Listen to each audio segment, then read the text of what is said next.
For more than a decade, Saturdays and Illegal Curve have been synonymous with one another. With insight, analysis, and interviews regarding the Winnipeg Jets, the Manitoba Moose, and all around the NHL, here are Dave Minuk, Ezra Ginsburg, and your host, Drew Mindell. The Illegal Curve Hockey Show starts now. Good morning, Winnipeg. Good morning, Manitoba. For all those joining us live this morning on our YouTube channel and all of our social media platforms, we say good morning, universe, and welcome to the Illegal Curve Hockey Show. With Dave Minuk, with Ezra Ginsburg, I'm the repentant Drew Mindell. It is my fault for being delayed this morning. I was all set up, ready to go, and all of a sudden my microphone kicked out, and then the panic ensued. Yes, I am getting the thumbs down from Mr. Minuk. I will take that as a big fat L next to my name on this one instance. Nonetheless, I hope you all forgive me as we spend the next couple of hours with you talking about the Winnipeg Jets, the impressions of the team through the first 4 games, the attendance woes in the home barn, and of course, getting you set for this evening's contest in Edmonton against the Oilers. The Jets and the Oilers will do battle later tonight, 9 o'clock, which means post-game will start shortly before midnight. I must say, gentlemen, we all color coordinated quite well tonight. A lot of blue on the look for us today. Looking good, Mr. Ginsburg, playing under the weather today, like the hero that you are. Yeah, I appreciate that, Drew. I feel absolutely awful. I've got quite the cough, so I might have to go pick up some Buckley's after the show as I wait to do as you mentioned, the late Jets Oilers post-game show. But yeah, love the fact that we all wore blue, supporting Kentucky, obviously supporting the state of Israel as well, supporting Brock Corden School, which our kids go to. That's what this hoodie is. It's a Brock Corden, not sure if you can see it here, but it's a Brock Corden Bears hoodie. And by the way, boys, before we get started, we have to wish a very happy 40th birthday to my best friend, someone who obviously means a lot to a lot of us, Dave's first cousin, Drew, your really good friend, Richie Pollock, turns 40 years old today. Unfortunately, I'm not going to go. He doesn't. He doesn't turn 40 years old Tuesday. Today. He turns 40 on Tuesday. Well, it's his 40th birthday party tonight, so it's his birthday. Fair enough. I like where you were heading with that, and Dave and I were both just sitting there, just waiting on pins and needles for him to say actual it. Birthday is Tuesday, but we're hold on, Ezzy, we got a bigger controversy. Yes, hold on. Spency just said, but it's not his 40th birthday, and you just said your best friend. Oh, that's true. That's gonna be awkward for the rest of the show. One of my best friends, Spencer. There we go. One of my best friends. There you go. Love way to Richie. Cover your ass there. It's going to be a nice party. I know Drew's going to drink. He's going to make up for what I would have drunk at your party. But yes, his actual birthday is Tuesday. But got to get that in there. Even though we're going to have a post-game show on Tuesday, the Jets play the Blues, I believe. Yeah. At 7:45 start. Got that normal 7:45 start. Yeah. So I guess we'll wish him another happy birthday on Tuesday, boys. This is the well-oiled machine. This show is as per usual, there, Dave. It was off to a seamless beginning on this Saturday morning as we continue on our regular journey talking this is about lemon ginger water that I'm drinking. Naomi filled this big Bubba up with lemon ginger water, so that's what I'm going to be drinking all during the show. Ironically, that's also what she calls you, Big Bubba. So it works both ways there. Big Bubba's filling up Big Bubba as it happens on this Saturday morning. Dave, these are great. I don't know if you have any Bubba products, but they're great. I do not have any Bubba products, and now I'm really. Can we stop saying the word Bubba? I'm just getting uncomfortable as we continue to say it. Okay, The Jets into Edmonton tonight, Dave. Both teams off to disappointing starts. 1-3 Oilers, 1-3 Winnipeg Jets. Both teams scoring a lot, but both teams not giving up too many goals as well. It should be a very interesting contest in the Alberta capital later tonight, Mr. Minuk. Yep, as Gordy said, he said the Jets don't want to become 1-4. I'm like, well, the Oilers are thinking the exact same thing. So you got two teams who are feeling a bit snarly. Of course, we haven't been watching the games, but I know that Oilers head coach Jay Woodcroft was less than pleased, dropping some F-bombs after their loss in Philadelphia, I believe, where they lost to the Flyers 4-1. So folks at Edmonton are feeling a little surly when, the collective pundits were picking the Oilers to be Stanley Cup champions, and they start the way they do. It's not the Did best those pundits thing. know that they had Jack Campbell and Stuart Skinner in that? I like Campbell and Skinner, like they're good guys and everything like that. But like through the first 4 games, guys, like I think there's a lot of parallels, right, boys? Like both of these teams are scoring goals, right? Like that's not the issue. Like I believe the Oilers have 4 players above a point per game right now. You've got obviously McDavid and Draisaitl, Zach Hyman. I'm forgetting somebody there, but like they're getting the goals, but the goaltending has not been good. Like Jack Campbell was good against Nashville. That's the one win. They came back in that victory. You're right. And he had, I think, 42, 43 saves. But they're having the same issues as the Jets are, right? Like they're turning the puck over and they're just not getting adequate goaltending. It's actually 5 players with a point per game. Ryan Nugent-Hopkins and Evan Bouchard on the back end. Bouchard has 4 points in 4 games, all of them assists. But the Oilers, you're right, very similar. There I think are parallels between the Winnipeg Jets and the Edmonton Oilers, certainly to start the year. I would say the Oilers had more Stanley Cup aspirations than the Jets do. I don't think I'm breaking any news with that. The Oilers fancy themselves as one of the upper echelon teams in the Western Conference with Draisaitl and McDavid, of course. I mean, I don't need to name the names. Everyone knows them. And both teams, if the Oilers are ornery, then the Jets are surly. So it should make a good battle tonight between ornery and surly. And surly only looks after the one person. Surly. Sorry, surly. Well, I mean, the only thing I would add, Drew, is that you have to think that Connor Hellebuck knows that he needs to be Connor Hellebuck. Yeah. And regardless of whether he generally starts slowly, this is an instance where the Jets need him to be the Vezina goaltender that he is and can be. And look, the fact is, and you're talking about early impressions of the Jets, it's not like the Jets have been terrible through 4 games. And as some folks pointed out, the best year in the history of the Jets 2.0, 17-18, I believe the Jets also started 1-3. So it's not, the world doesn't end when you're 1-3 to start the season. Now you don't want to be 1. So the Jets are going to the West Final. Okay, that's basically what I'm saying. We're gonna play back the October 21st version of this show. Don't you worry, Ezzy. I'll make a note of it, and if they do, we'll come back and we'll look like Nostradamus. But if we don't, then I'll never mention it ever again. Wasn't there a big game against? I know this is crazy that I remember this, considering how many brain cells I've killed. But wasn't there a big game against Edmonton back then too that turned the season around? Like if you go back to the 2017-18 season, I seem to remember. I might be completely wrong about this. It was Thanksgiving Monday. It was if we're talking about the same game, Ezzy, yeah, it was Oilers scored a really nice goal. I remember it was Canadian Thanksgiving Monday. Byfuglien was scratched because he was injured, and the Jets went into Edmonton. If you remember, they had started that year by giving up leads in the first few games where they scored. Yeah, that was game 3. That was the game they won 5-2. Right, and they were up. So they did play Edmonton the 3rd game of the year. Yeah. How did I remember that? No. Yeah, they got beat badly by Toronto. Then they lost to Calgary in Calgary. Then they went to Edmonton and won 5-2.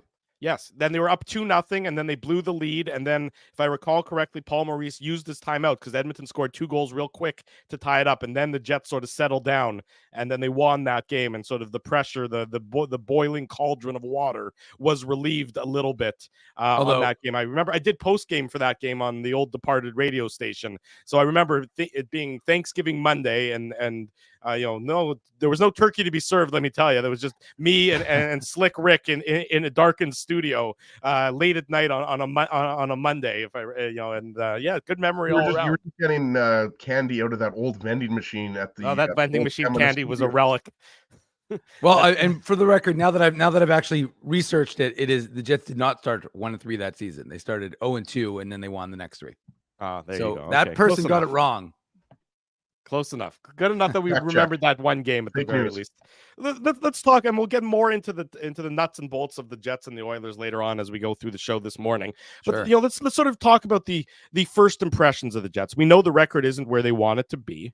1-3. We know that they're giving up way too many goals. They've given up at least 4 goals in every game this season. I don't think you need to be a hockey expert to know that that's not sustainable for long-term success. But at the same time, right now, small sample sizes, unquestionably, the Jets are 4th in the NHL in possession at 5-on-5. And if you believe that 5-on-5 possession usually translates correlates well with team success, well, that's certainly a good sign. But so just sort of an overarching question for you both to bat around to start. Your initial impressions of these Winnipeg Jets through the first 4 games. I think you summed it up really nicely there, Drew. Like the Jets have played pretty well in their first 4 games. Like Dave and I were talking about this yesterday when we got together for a little bit. We were having a little communique, and the Jets outshot what was it, 10-0? Somebody else wasn't invited. No, but it was I no, know. you didn't Go miss ahead. anything, Drew. But the Jets were out shooting the Golden Knights 10-0 in the third period, right? So like the Jets came out flying in the third, and look at, I mean, the Jets haven't got good goaltending. I don't think we can sugarcoat that. I'm not saying that Connor Hellebuck and Lauren Brossoit are the reason why the Jets are 1-3, but I mean, just look at this. Like, what is Hellebuck's save percentage? 845. And I think he's got something like, it's like a bad goal save above expected, right? And again, Connor Hellebuck is one of the best goalies in the NHL, if not the best goalie. So I'm not, coming down on him. It's only 3 starts for him. I think he will be better, and it'll start tonight against the Oilers in Edmonton. But one of the things that has bothered me, and I'm sure you guys talked about it on the last 2 post-game shows, like, I don't like the turnovers, and I just don't like the way the Jets are managing the puck. And again, I'm not going to single out any one player, but it's the defense that has really let this team down, and that comes from a team defense standpoint. Well, So I think let when you me talk stop about, you right there, Ezzy. Sure. Let me stop you right there for a second and ask you this. So we knew that at the start of this season, the defense was going to be the question mark for the team. We thought that the forward lines with the increased depth and the ability, obviously the Velarde injury is a factor, and we'll talk about that. But we thought that the forward lines would be fine. How does the defense improve? Like, where does this improvement on the back end come from? Because it doesn't seem like there's going to be an airlift of resources onto the Jets back end. The defense is what the defense is. It's largely the same as it was last year. So, why will the defense turn things around? That's the question I have. And I don't know that there's any, if there's any easy answers coming from the same defensive group that struggled last season. Well, and all due respect to Logan Stanley, I don't think he is the answer. I think Nate Schmidt should go back in. Well, I think Declan Chisholm deserves a shot. I mean, like, he has earned his stripes, right? Like, Dave, like, he's played really well in the American Hockey League, and that's a possibility. So, I mean, I would assume Stanley's going to come out and one of Schmidt or Chisholm would go in. I would, if I was a betting man, I'd probably say Schmidt goes back in. We'll see what happens. I mean, we're going to find out later today, presumably, right? But it's got to be internal improvements, Drew, to answer your question, right? Like, I mean, like Josh Morrissey, Dylan DeMello, Brendan Dillon, Dylan Sandberg, everybody's got to be better. Neil Pionk, everybody's got to be better. And, like, when you look at how well the Jets are playing at 5-on-5, and we'll get into the forward lines, because I also don't think Mason Appleton should be up on that top line. Like, I think it should be Alex Iafallo or Nino Niederreiter, and I wouldn't be surprised if it's Iafallo or Niederreiter. Like, Iafallo is a left winger, so you have to figure out what you want to do there. Maybe it's Niederreiter, but Iafallo scored 2 goals, including 1 in the power play. So I think he's earned that, and that was one of the reasons why he was included in the Pierre-Luc Dubois trade, is because he can play on the third line, the second line, the first line, right? So we'll get into that, but I think look, at the Jets don't have the Vegas Golden Knights defense, or they don't have the depth that the Carolina Hurricanes have. They just don't. But if you're scoring 3 or 4 goals a game on most nights, I mean, you should be having a pretty good chance to win, right? So, like, it's a big issue right now, and the Jets have to figure it out, because with the exception of calling up a Kyle Capobianco who scored for the Moose last night, or making a trade, I mean, it's the same top 6 Jets defenseman that they had last year, right? So, like, it's got to come from internal improvements. Dave, I mean, what are you seeing? I mean, you've been watching them as closely as we have, of course, and you've been watching the Moose, as you always do, and I'm sure we'll touch on the Moose and their defeat last night at the hands of the Iowa Wild later on in the show. But from the perspective, we've been doing these post games. It's been very similar, a lot of these games where the Jets, and I mean, Scotty Billick wrote about it, I think, in the Sun either yesterday or 2 days ago. Self-inflicted wounds. I mean, Rick Bowness himself is saying that some of the plays in their own zone are not hard enough. Not that the players themselves have been soft, but that the plays that have led to turnovers have been soft plays. So is that fixable, or is that just a function of the defense being the same as last year? Means why would we expect the Leopard to change their spots? Yeah, I mean, for sure, it's definitely a good point by you, Drew. I don't think that the defense, you know what the defense is on this team, and you knew that you were expecting improved goaltending with Laurent Brossoit over David Rittich, who isn't even in the NHL anymore. Was sent to the Ontario Hockey League. They really demoted him. Well, he was sent to Ontario, but not the Ontario Hockey League, to Ontario Reign, of course, the Kings. He's Farm really Club. stoning those 17 and 18-year-olds, though. He's showing them who's boss, has he? But the fact is that he's dominating the dojo, if you want the Seinfeld reference. Yeah, just like Kramer. Yeah. So look, I mean, it's funny because the world is ending, and then we tried to remind folks, Drew, on that post-game show on Thursday, Vegas is a pretty damn good team. Vegas is 5-0, and the Jets could have beaten Vegas. And so, their goal differential, I think it was +10 coming into the game. So it's not like you were going up against the worst team in the NHL and you played a poor game. You played a pretty good game. You could have won. And again, miscues cost you that hockey game.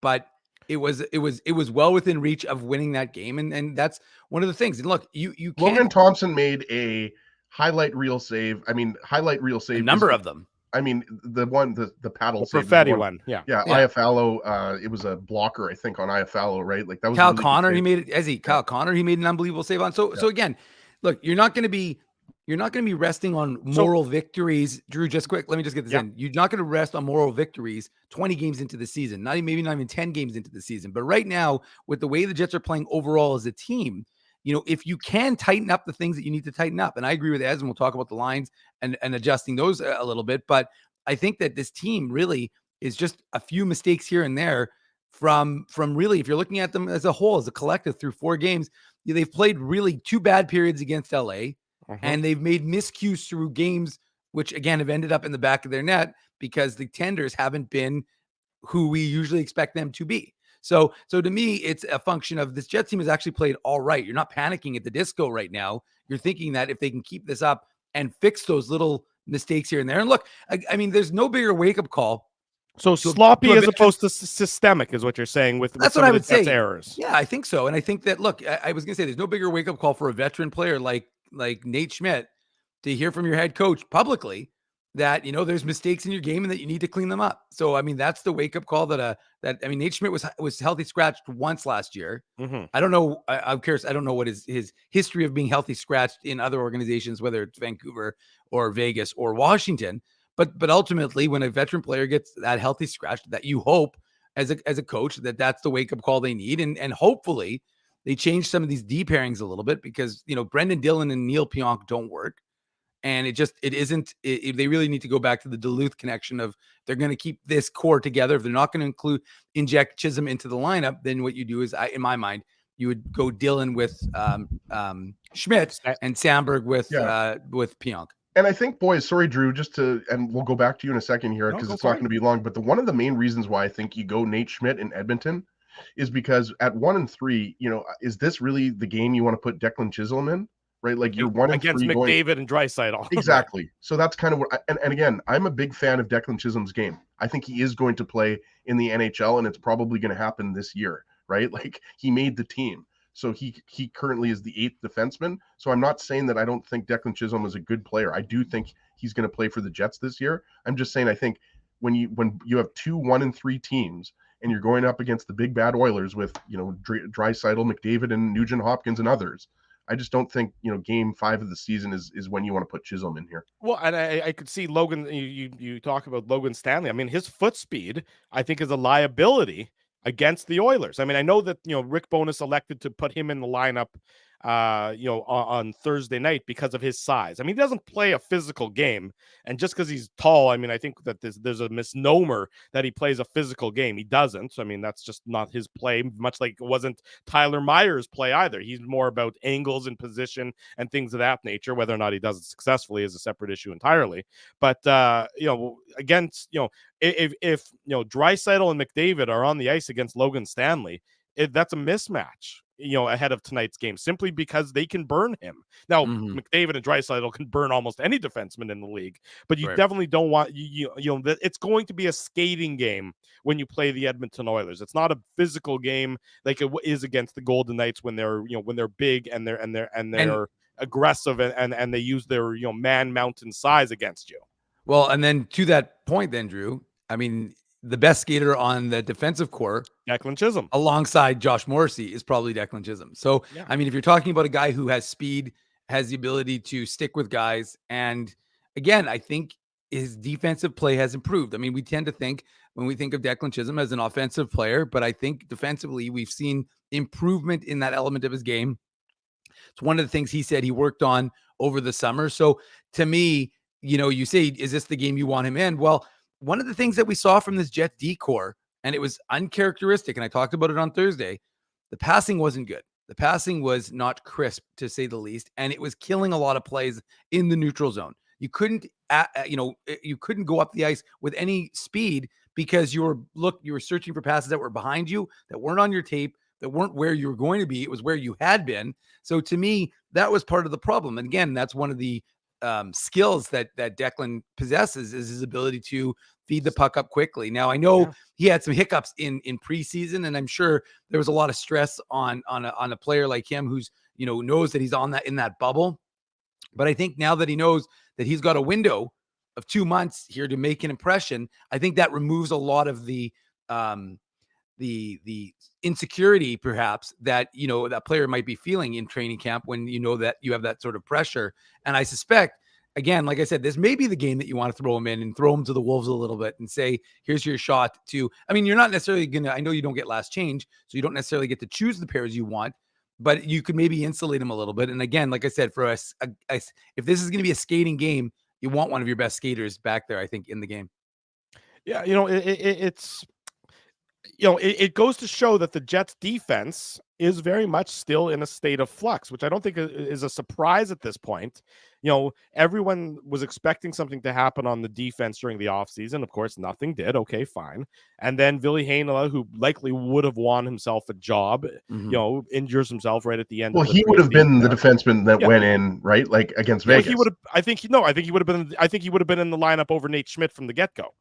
It's possible. I mean, that I think that's sort of where the tea leaves were reading on that case, is that he was going to be the Jets' sixth defenseman, and Nate Schmidt was likely going to be in the press box. Now, who knows how long that would have lasted, but situation being as it is, we know that Ville Heinola's injury was very untimely, and as a result, the Jets are back to the original six that they had last season, and they weren't good enough last year.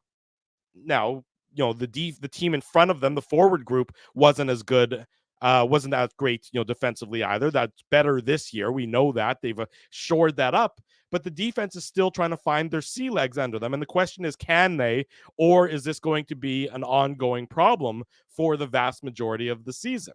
And that's why I think you're forced to make a move, right? And I'm not sure what that move is. Like, I know a lot of people in the chat are going on Team Minuk's side here, and Declan Chisholm could easily be that defenseman that goes in tonight. Like, I wouldn't be at all surprised.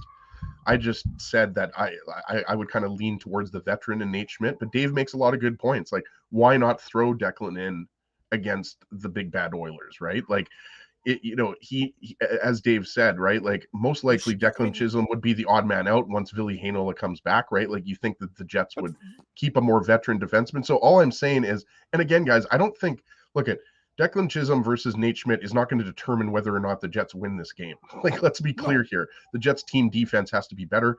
Connor Hellebuyck has to be better, and I think he will be better. Historically, throughout his career, he has rebounded after a poor start or a couple of poor starts, right, boys? Like, we've seen, the worst of Connor Hellebuyck, but that's usually followed by the best of Connor Hellebuyck, right? Well, but I also think they need to figure out, those lines, because I think Rick Bowness, again, I mean, who cares what I have to say, but I think he might have overthought this a little bit. Like, first off, I like Cole Perfetti up the middle. Dave and I have talked about this so many times. I think he needs to stay up the middle, and I like either Niederreiter or IFL. Personally, I mean, I think what you do is you probably move Appleton back down, and you keep Perfetti, IFL. I guess what would the line be? It would be Perfetti, Ehlers, and Niederreiter. Sorry, Nemesnikov. Yeah, there you go. So you're just swapping. I think all you're doing, Ezzy, if I can interrupt you there, is I think you're just swapping Appleton and Niederreiter. It never, to me, from the get-go, it never made any sense. Yeah. Why Appleton goes back down to the third line, and then Gustafsson stays on the fourth line, and there you go. Yeah. Look, Niederreiter's sorry, Dave, but Niederreiter's got the history of being a point producer in this league. Appleton's never had that history. No, I mean, look, all due respect to what Mark Scheifele and Cal Connor want and having a right shot, I'd rather have a left shot who can score more goals than a right shot who doesn't necessarily score those goals. And look, Mason Appleton is what Mason Appleton is. He's a staple on the third line alongside Adam Lowry, and he provides you that PK ability. And to me, that's where he's best served. And maybe, if he was, I'm not going to blame the Vegas goal, the Eichel goal on Appleton, but the fact is that, he's best served in that third line role alongside Adam Lowry, occasionally contributing offense, not having a ton of expectation on him. I understand what the thought process was. He'd be a digger for the line and get the puck and go to the dirty areas in the corners. That's what Niederreiter does too. I understand that. And again, Niederreiter goes right to the front of the net. And so when we were watching the game, we talked about this on Thursday, I said I would absolutely have Nino Niederreiter in that position alongside Scheifele and Connor, and I'd have Appleton on the third, and you really don't have to make waves with your line. I think that, I think it just becomes a function of, and again, as we talked about, I'm all for putting out IFL on the second line instead of Nemesnikov. Again, you have options. I think that would make I don't think they want him. They want Nemesnikov at the center position right now. They also want. So hang on, is that not a mistake? Is that not a mistake though? Like I think that's something we can talk about with Jeff Hamilton coming up here. Is Cole Perfetti not your second line center? Like I don't think Gabe Vilardi's injury should take Perfetti out of that middle spot.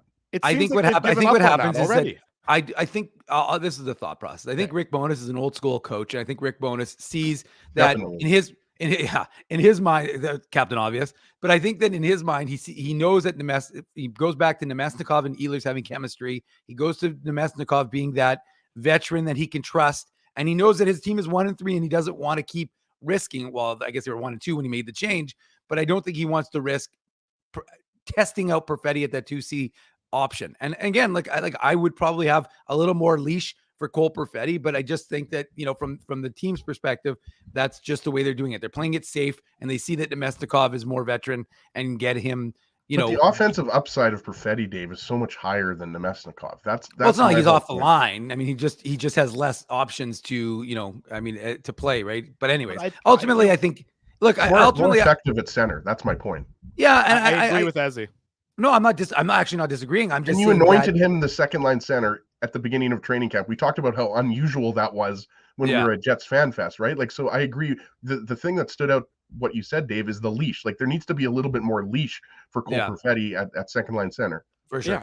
Yeah, I don't think he was poor at second line center. Maybe the results in goals and assists, weren't necessarily there as you would want them to be. But I do not think for a second that the second line center position was a real area of concern for the Jets as they've been struggling here to start the season. When we come back, Jeff Hamilton of the Winnipeg Free Press is going to join us. The Jets and the Bombers have a conflict on Saturday, November 11th. We'll mention that with Jeff. The Bombers now going to host the West Final. That's going to be conflicting with the Jets' afternoon game against the Dallas Stars. We'll see how that gets resolved. I think that's the third straight year there's been a conflict with a Jets home game and the Bombers hosting the West Final. Jeff, up next, more Jets talk to come. Don't go anywhere. Saturday morning, it's the Illegal Curve Hockey Show. Keeping Winnipeg laughing for over 30 years. Rumors, Canada's longest-running comedy club, bringing you the biggest laughs from the best comedians on the planet. Jerry Seinfeld, Chris Rock, Jon Stewart, Dennis Miller, Brad Garrett, the greats, and all the up-and-comers too. When was the last time you laughed out loud? Make it a great night out with friends, or book your office or birthday party. Even a fundraising event at Rumors. Get all the details and dates on upcoming shows at rumorscomedyclub.com. Whoa, Ezzy, everything okay? You look stressed. Of course I'm stressed. We're moving, the house is upside down, the kids failed miserably at packing the fine china, and my life is in chaos. Chaos! Yes, that does sound like a problem. What am I going to do? Ezzy, relax. Rolly's Transfer Moving and Storage is the answer. With 60 years of experience in moving Manitobans and a track record of exemplary customer service, one call to Rolly's and your stress is gone. No job is too big or too small. Just visit Rollies.com and they will take it from there. Thanks, Dave, and thank you, Rollies Transfer Moving and Storage, online at Rollies.com. Hey, Drew. Ezzy, whoa, what a smile! Yeah, I got my crowns done at Linden Market Dental Center, and they whiten my teeth. I see. They're so bright that every time I smile, they go... We have hockey tonight. Do you have a mouth guard to protect those pearly whites? I sure do. Whoa, they even ting through the mouth guard. Linden Market Dental Center covers all your dental needs, from restorative to cosmetic dentistry, and will fit you with a sports guard for that active lifestyle. 877 Waverly. See lindenmarketdental.com. Boston Pizza harnessed Fanalytics to test if the game is better at home or at Boston Pizza. The results are irrefutable. Catch the game at Boston Pizza, powered by Fanalytics. So you're a pizza person, you married a wing person, but somehow your kids are salad people. You can't pick your fam, but you can pick your BP meal deal, starting from $18.99 for takeout or delivery at bostonpizza.com. We did it again! You're on fire, man. There's power in a handshake after a great game or great deal. It shows professionalism and respect. Two qualities Zappia Group Realty take pride in. You don't build a business where 95% of your clients are referred by others without honesty, integrity, and total dedication to client satisfaction. To sell your home for more in less time, shake hands with Frank and Mauro Zappia of Zappia Group Realty. Get started at zappiagroup.com. Are you dreaming of your very own backyard rink this winter, but dreading the work involved? Well, stress no longer, because the Rink Guys are here to make it happen. The Rink Guys are Winnipeg's first outdoor skating rink installation and rink maintenance service. The Rink Guys offer free site evaluations and different rink construction options. Plus, they use a custom-sized liner to prevent any damage to your lawn. Lighting packages are also available to help illuminate your rink during those long, dark winter nights. To get your rink started today, visit therinkguys.com.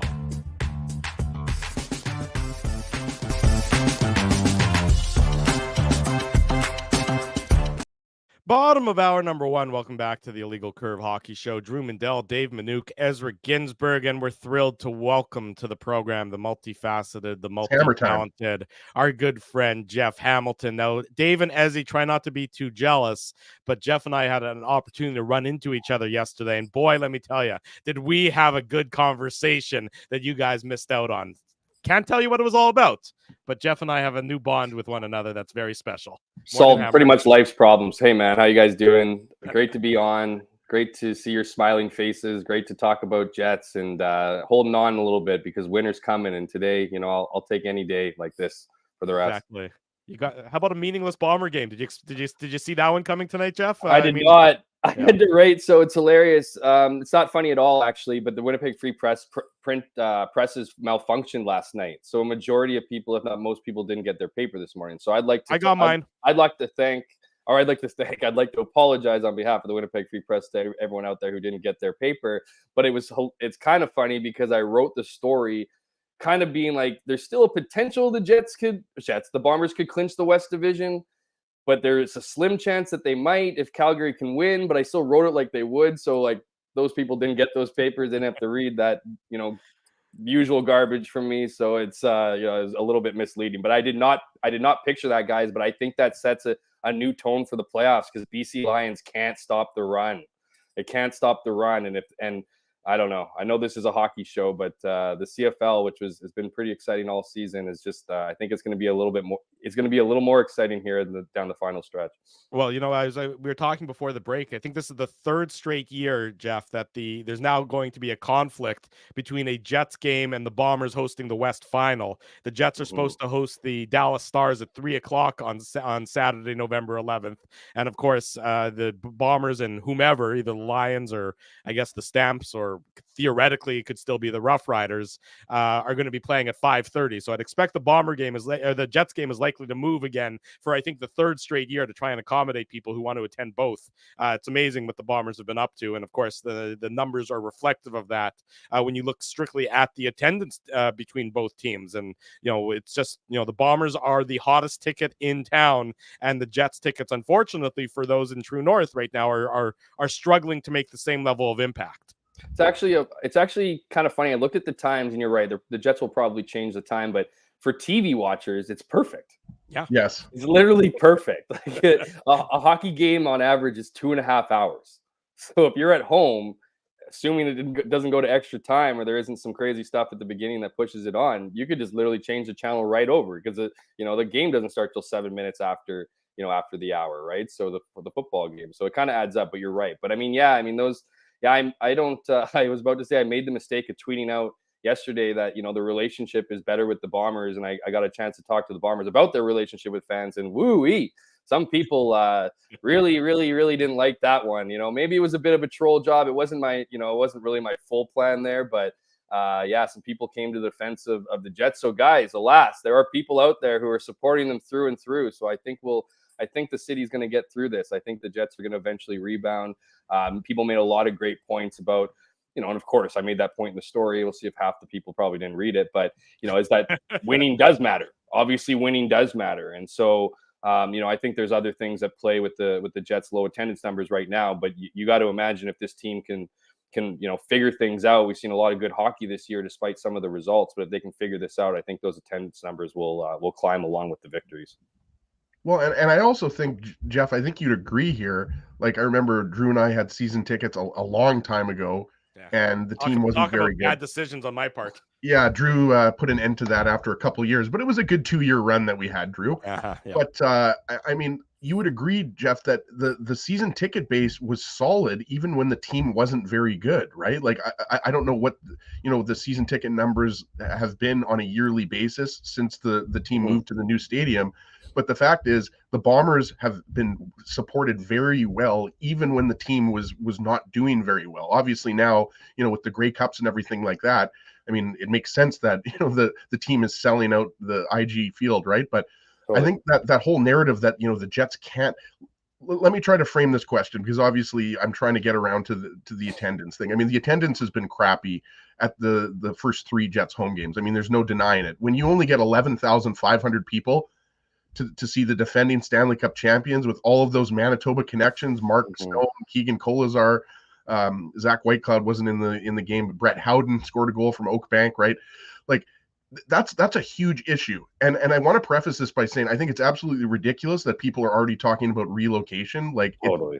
The Jets are owned by Mark Chipman, who's very wealthy, and David Thompson, who he's not just wealthy, he's the man, right? Like, he's a there's wealthy, then there's wealthiest. Exactly. Like, he's the wealthiest. So I don't think, I mean, this talk of the Jets, might relocate in 3 to 5 years, to me is absolute nonsense. I want to ask you about the attendance specifically through the first 3 home games and how concerned you are, and what do you think, True North's next steps should be to address this? Because obviously the season ticket base is what it is, right? It's, apparently Darren Drager reported it's under 10,000, which was surprising to me. I thought it was more around 12,000, but obviously not if you only had 11,500 at the game. But what are your kind of main takeaways from what we've seen so far with the low attendance?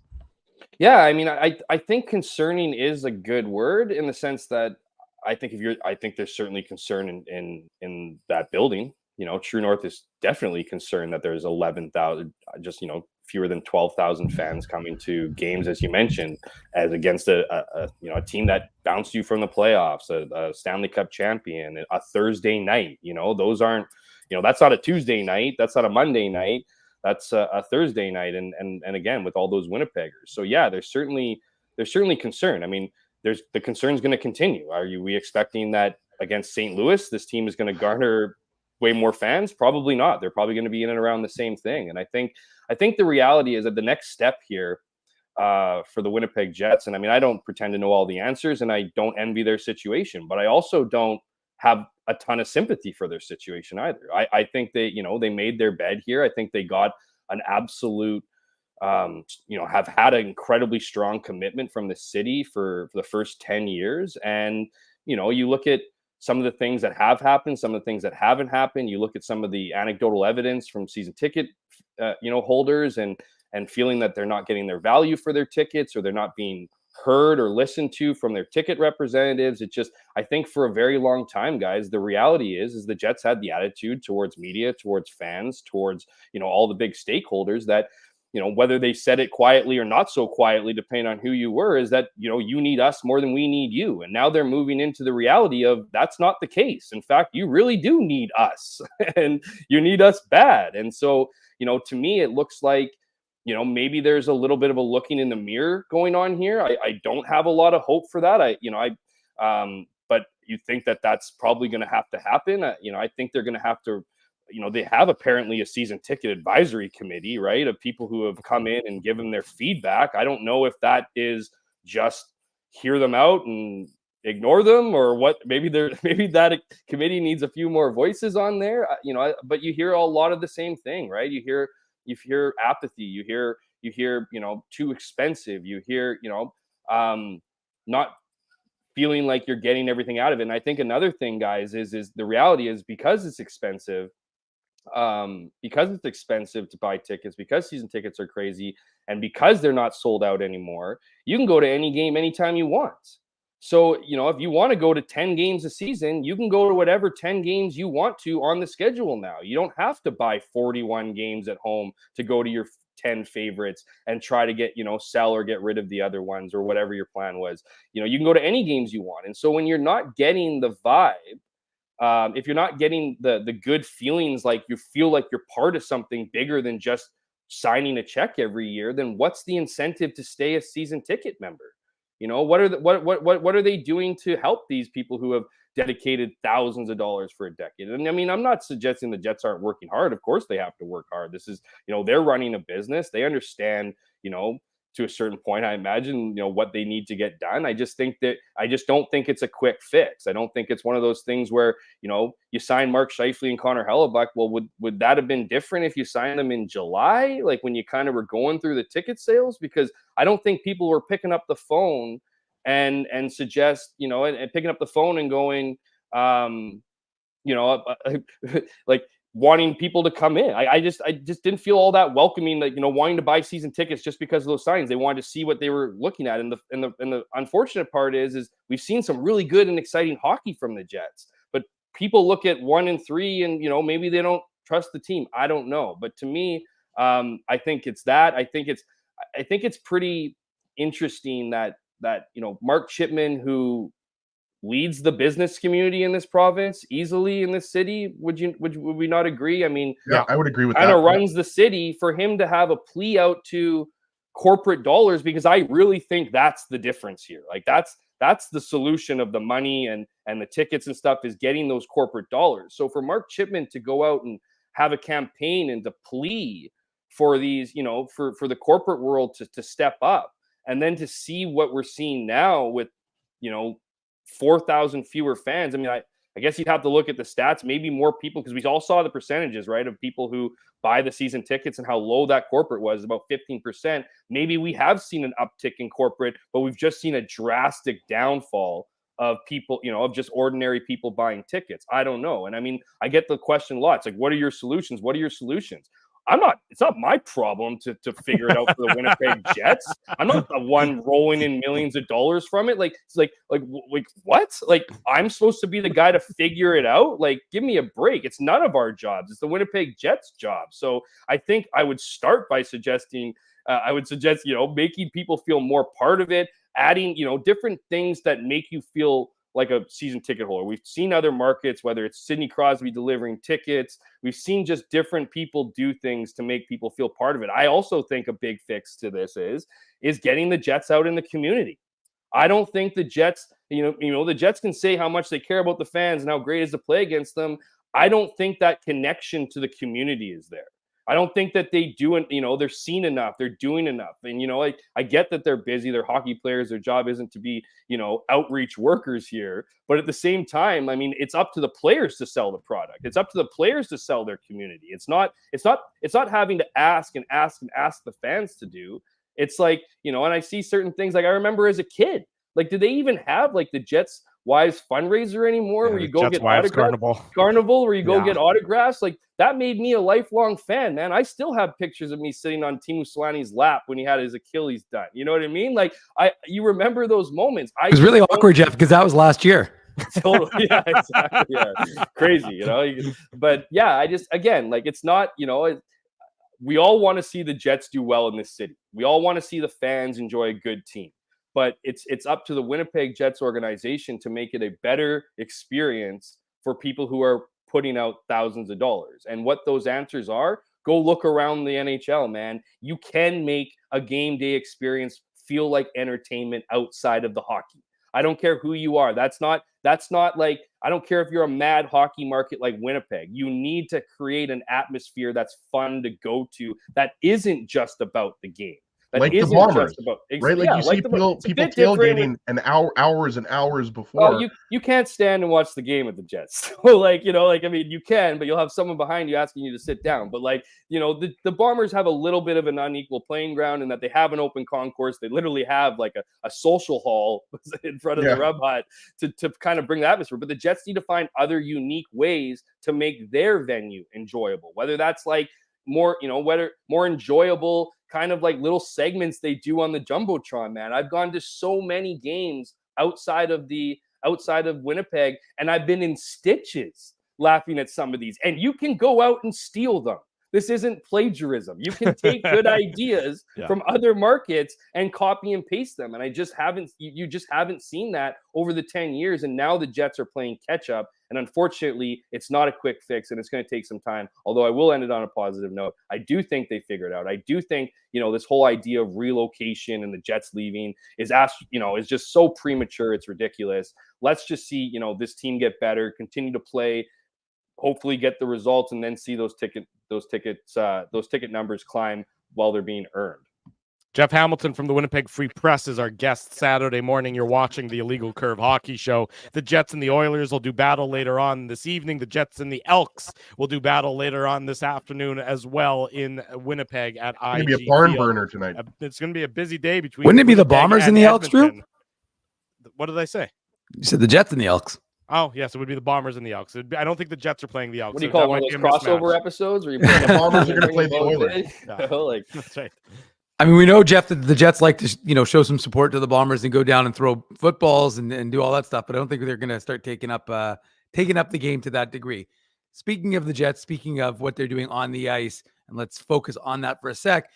We were talking before you jumped on with us about the lines and what the Jets have been doing. So from your perspective, when you're watching this team through the first 4 games, what are your overall impressions of what this team has been so far this season? You know what? I think, despite the results, it's been kind of mostly positive. I think you can make the argument that out of 12 periods, maybe 2 or 3 were bad. Unfortunately, those 2 or 3 were bad enough to result in 3 losses. So, I think it's interesting to me too, because when Gabe Vilardi went down, it was, a lot of people were like, oh my goodness, this guy was playing great through the preseason. But, I started counting in my mind, like, of injuries on a team, Gabe Vilardi is probably like the 5th or 6th guy, like that there's about 4 or 5 guys that you would, you don't want to prefer anyone get injured, but like, sure, he's down on that list. So my point in even bringing that up is, and you see it in the Vegas game, you see it in, you've seen it against LA. When adversity hits this team, there's inevitable panic. It just seems like they're not as composed, and that's the negative part I've seen, is that that when things aren't going well for you, that's when you kind of, I don't want to say pack up, but that's when things don't go your way. And we saw it with Vegas, how just composed they were. There was no panic, there was no whatever. They just continued to play their game. And so that's one of the things, but I think it's been mostly positive besides the goaltending. The goaltending hasn't been good. You know what I mean? And we've been saying this for years. The Jets need above average goaltending. You could argue that the Jets need really, really good goaltending to be a good team. And right now they're just not getting it. I'm not, there's some game against LA. There's a handful of goals there that, certainly Connor Hellebuyck will want back. Laurent Brossoit, I don't think he was horrible against Vegas, but he didn't give the Jets an opportunity to win that game. I felt like, that Jack Eichel, yeah, that's a beautiful shot, but better positioning as a goalie fixes that. I'm not saying Laurent Brossoit needs to be bigger. There's probably goalies that isn't going in on, but I just, the goaltending hasn't been there. And when you're trying to bring in, it's not a new structure, but there's a lot of new players. There's a lot of new personality with this team. And when you went through a preseason that had injuries, illness and stuff, and players that Nikolai Ehlers, who clearly looks like he's getting, trying to catch up to speed here. I'm not trying to create excuses for this team, but there are some things that played a factor leading into the regular season that I think have kind of bled out. And while we've seen some great hockey guys, I mean, I'm after the first game against Calgary, I mean, I've never seen a community celebrate a loss like I did in game 1 here. It was like, if I have to hear if this team plays like this 82 games, they're going to win more often than they don't. Well, yeah, I guess so. Unless they don't have that killer instinct at the end of a game and can't finish off games, that's a sign of a good team. So I think there's some really good things that we've seen out of the Jets. I think there's some still things we're trying to figure out with this team, identity, but I do think there's some early signs that suggest that this is a good club. They're a deeper club than we've seen over the last few years. It's just about figuring this thing out. Jeff, if you're Cole Perfetti, so you've been anointed second line center at the start of training camp, you've played that role for all of preseason, and then on game 4 of the season, you're moved to the wing. How do you have much trust in your head coach and Rick Bowness when that sort of knee-jerk reaction seems to happen so quickly in the season? Knee-jerk. So for me, I think you looked at, is it premature? Sure. But you look at you look at Perfetti and some of the stress that comes with playing center. I think this is a guy that it's just, how would I put it?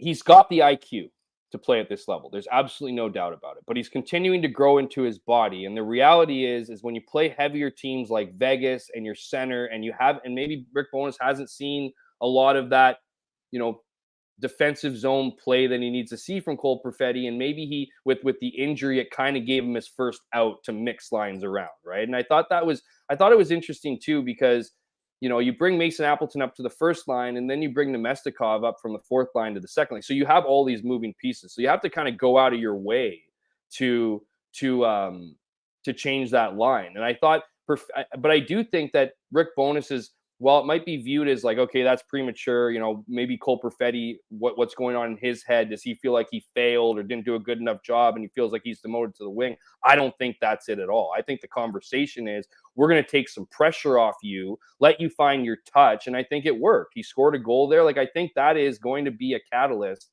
potentially for Cole Perfetti to find his confidence. I don't think it was necessarily lacking, but I think Rick Bowness saw through the first few games, while he's also not that great in the dot, guys. So, the reality is that's not a surprise. I mean, no, I don't think anybody expected it. But when possession, when you're Rick Bowness cares more about faceoffs than any coach that has been with the Jets. Like, he knows the importance of possession. He knows the importance of winning those draws. And so again, I think whenever he makes a move, putting a centerman onto a winger, it's not because it's a lack of trust necessarily. I do think it's a lessering some responsibilities and rising some of the expectations that come with that lesser expectations, right? You have to be a 200-foot player as a centerman in the NHL. And is Cole Perfetti a talented player with a high IQ? Absolutely. Is he a 200-foot player that can muck it up in the defensive zone corners with some of the big centermans out there? Probably not yet. And so maybe it's just going to be one of those things where he's constantly teasing him back. And I think as long as you have a dialogue with Cole Perfetti, then I don't think you're worrying about what he might be thinking, because that's what you hear from players, right? They just want honesty, right? They might not like the honesty, but they just want to know where they stand with the coach. And Rick Bowness, if he's got anything going for him, it's that honesty. And I imagine he's having those conversations, that Cole Perfetti is not sweating the fact that 3 games into the season, he's been moved to the wing. Yeah, and you make some good points. I still think Perfetti should be up the middle, Jeff, but obviously it's Bones that makes that call. And I do think that faceoffs factor in, and everything you said, coverage in the defensive zone. Also, as you were talking about faceoffs, I don't know if you saw Connor Bedard go up against Sidney Crosby, but I think he lost like 15 faceoffs in a row. So obviously, Crosby struggled early in his career. Bedard struggled. I mean, we know that as players get older, they get better at the faceoffs, but I think you're right. I think there's probably a better than 50% chance that Perfetti stays on the wing tonight against Edmonton. I wanted to ask you about Alex Iafallo, because to me, look at Iafallo's been in the NHL for a while now, 10 seasons or so, and 3 goals in 4 games, 2 goals last game, including 1 on the power play. Like, for me, Iafallo just seems like he has delivered. He has done everything that when we, when Chevy or Rick Bowness or any of the other players talked about Alex Iafallo, like the Swiss Army knife, he can play on all these different lines. He can play on the power play, penalty kill, more so power play, obviously with the Jets, right? But just what have your impressions been? Because I think he's probably earned a spot in the top 6. I don't know if it happens, but I definitely would like to see him a little bit higher in the lineup because he has been just fantastic in my opinion. Yeah, I agree with you wholeheartedly. As I think it kind of reminds me of when Nemestikov and Niederreiter came last year. It's like the new guys set the tone, right? Like they're the guys that, okay, here's the blueprint to how you want to play. It's like, all right, perfect. These guys have been here for 2 weeks. It's like, Iafallo has been, like I said, as advertised. When the Jets made the trade, obviously Gabriel Velarde was, the big piece, if you will, for that coming back from LA. But I got a few calls from scouts and advisors that I know from other teams, gave me a call and said it's not going to be very long before Iafallo becomes a fan favorite in Winnipeg, just the style in which he plays. And I think a lot of people were questioning, why is he up on the first power play unit? And well, I think he showed you why he's up on the first power play unit, because the Jets have been trying to execute that play for about 3 seasons, and the guy gets on it and he one times it pass. Like that chemistry is what they've been trying to brew with Mark Scheifele in the slot, right? And so with the player in the slot, mind you. So I think he's been awesome, man. And he is that player where I wouldn't be surprised if they move him to the top line. But he's the kind of guy that I think is going to bring whatever you ask him to bring with whatever line you put him on. He's going to bring it, and he's going to make he's one of those sneaky players that he's going to make people around him better, right? We usually expect that to be a centerman because for obvious reasons, but he's the kind of guy that I think he brings the tempo up. He has that sneaky scoring touch, as we've seen, and I think he's just the guy who finds himself in the right situation. And if he can pot a lot of the opportunities that he's been getting, this is going to be a really good team. And that's why you look at when the Jets have their full lineup, the potential they have on scoring, right? I like that second line as it's constituted right now. But if you have an Iafallo who doesn't have to play on your top line, but can bring that offense to a third line with an Adam Lowry, that's where I think you start talking about, teams that are competing for Stanley Cups when they have that kind of depth. So I certainly think he's the kind of guy that has come in, has lived up or exceeded expectations. And certainly, a guy who's been in a lot of instances, particularly last game, driving the bus for the offense. And Jeff, let's not forget the fact that he's got the best goal song of the entire group. A little, right. Nothing But a Good Time by a Poison. I mean, come on. Second. Macarena's number 1. Fair enough. Jeff, I was going to ask about the biggest acquisition in Winnipeg news, of course, with your acquisition of Ken Wiebe to be your new colleague here at the Free Press. But I guess I'll stick with the hockey stuff and talk about the defense. And I mean, you can add your thoughts about Kenny joining the Free Press, because that's I have to tell you, I still find it weird whenever I write Ken Wiebe of the Winnipeg Free Press. I'm like, just doesn't. I know he worked there back in the day, but it just doesn't feel right to say that. It still Kenny feels the intern. a little bit odd.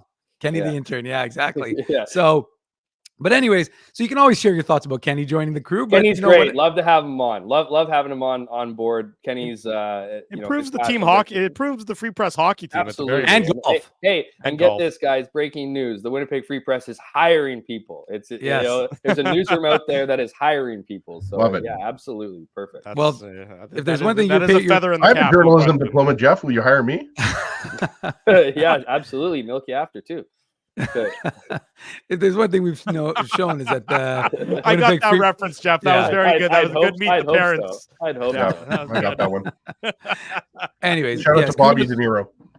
Shout out to the Free Press, though, because you're right, Jeff. In this day and age, the Free Press is doing things that most papers aren't doing. They're increasing, not decreasing. So kudos to your publication. But talk about the defense, because that's one thing. It seems the more things change, the more they stay the same, and the defense has stayed the same for this organization really since Kevin Cheveldayoff made those summer trades to acquire Brendan Dillon and Nate Schmidt. And I remember back in the day, everybody's like, well, this is it. That's what they needed. They needed to solidify their defense.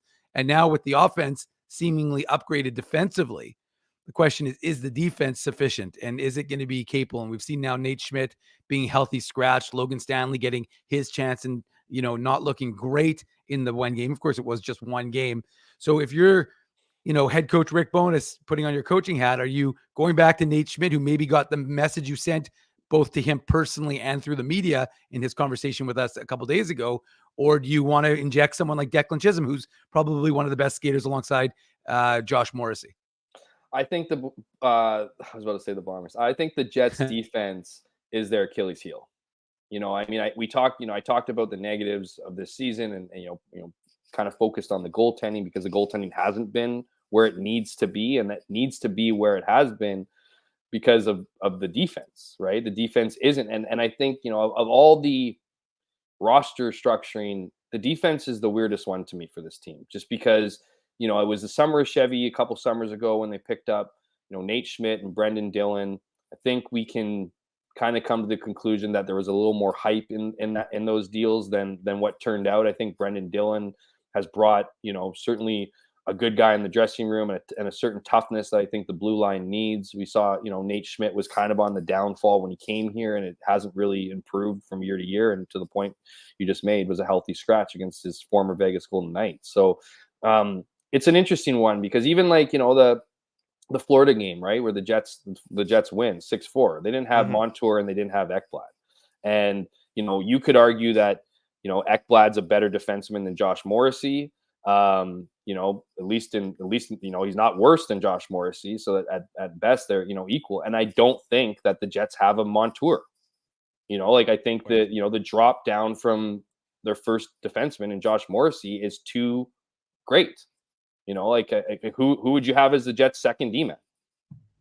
I mean, it depends if you're talking about offensively. I would say DeMello. In general, if you had to pick two guys from the Jets to keep, who would you keep? Probably, that's a good question. Probably maybe Samberg, maybe in terms of upside. Samberg? Okay. Well, in terms of upside, in terms of consistency, for sure. This isn't a dynasty league, Drew. Well, I think exactly. I would say it's probably between Dylan DeMello, Brendan Dillon. But that's what I mean. The fact that we're debating with three guys, that's what I'm saying. Like that's the Achilles. The Jets don't have a clear-cut number two defenseman. They don't. For sure. They don't. And Josh Morrissey really only became a clear-cut number one defenseman last season? When you think about the points and what the expectations are of a true number one. Right. So I think the defense is a problem. The defense and the ironic part of the defense problem is that most of the focus has been on it's got too many guys. So it's like if we can't even really name like the best second defenseman on the team and they also have too many guys, that means there's a lot of guys in and around, a certain level that need to get out the door and better players need to come in. The problem is we know the issues in Winnipeg and, its difficulties in some cases attracting free agents and whatever. You're not getting a number one D-man from anyone else. Nobody just goes out and gets rid of them, and if someone's looking to get rid of the number one, I'd be doing my homework on why, because, this guy, probably has a lot of ghosts in his closet. So so you kind of have to draft them or bring in guys like a Dillon and Schmidt and hopefully hope that they have their better days ahead of them. And so a couple gambles didn't work out. It's a long roundabout way of saying that I just think the defense as it's constructed is just not at that status it needs to be at. And I mean, you look at Logan Stanley getting in over Declan Chisholm, it's interesting. I think Chisholm had a better camp. So you would think that he would be the obvious choice, but I think this is where hockey politics comes into play. And don't shoot the messenger here, please. It's not, despite my email inbox, I don't make the roster decisions on this team. I have no say. Rick Bowness doesn't call me and ask for my input. What I think went down there is that Logan Stanley, whether it's a confidence issue or a respect issue, because Logan Stanley is respected amongst his teammates, and you have to understand the ripple effect of making moves in some cases on teammates. So I think it was just a sign of respect to Logan Stanley to go to him. But I think after that game, he's not going back to him. I think Declan Chisholm needs to come in. I don't know if Nate Schmidt comes back. Nate Schmidt didn't have the preseason because he was working through an injury. So I think he's, they're probably, you don't want to keep him out too long, but you want to give a Declan Chisholm an answer. And maybe, that's where I think the risk-taking needs to happen with this team a little bit, is that there's been less risk-taking on defense, trying to give guys a shot and just, because the ceiling on Chisholm feels a lot greater than a lot of players on that blue line because we just don't know what he's capable of doing at this league. But there's a lot of guys on that blue line who we know exactly what their ceiling is and what you're getting. And we haven't even been getting that ceiling, through the first. Well, and especially Hammer with Ville Heinola out for the next couple of months, right? Well, that's an unfortunate one too. You don't have the option to put Heinola in. So as Dave mentioned during the first segment, the first half an hour, right? Like, isn't this the time that you want to get Declan Chisholm into some games? Like I said, if I was a betting man, I would say Nate Schmidt goes in. So obviously anybody who listens to the show knows that probably Declan Chisholm's going in. Yeah. But Schmidt's on waivers. Yeah, exactly. But like, what are your other options? If you're not putting Declan Chisholm in and giving him his first taste of the NHL, like, are you calling Kyle Capobianco up? Like, I think Capobianco actually was pretty good in, 15 games or whatever he played last year. But I think, like, to your point, I mean, like, what are we doing here? Like, are we just going to recycle, Chisholm, Stanley, and Schmidt until Heinola comes back? Like, I don't think that's a very good plan. It's not a good plan. Like, and I thought, Chisholm has 2 games under his belt. At least one of those was pretty decent, if I recall correctly. Like, I think he handled it. And, to me, it reminds me of like the CFL and their risk averseness to starting a new quarterback. So you just kind of deal with what you got, and it's like you're not really happy with it. It's not really garnering you the results, but you're worried. Where are the Elks if they start Trey Ford at the beginning of the year? There you go. See, cross episode here, guys. It's just it's amazing how the NHL and CFL legal procedure right now. Exactly. But it's just that's the number one question, right? And it's a difficult thing. It's a difficult thing to address through trades, through free agency, particularly in Winnipeg. So you have to kind of draft them. And so if you're not giving opportunities to guys like the Johnny Kovacevics, like, the Declan Chisholms, the guys that, have been good soldiers for you and have played well with the Manitoba Moose, if you're not willing to give them a shot over aging veterans or people where you know exactly what you're going to get. And then what's the point? To your point, Ezzy, what's the point? Like, what are we doing here? Like, it is extremely unfortunate that Ville Heinola, suffered that injury because he was pushing the envelope. I think they had an easy out to sit Nate Schmidt for him. Let him figure out, let him get back up to speed, see what Ville Heinola could do for the first whatever amount of games. If he continued to play the way he was playing, they're not putting Nate Schmidt back in. It's an easy excuse not to put him back in. We're rolling. Why would we change the line? Nate's been patient. He's been a good teammate. All those things, right?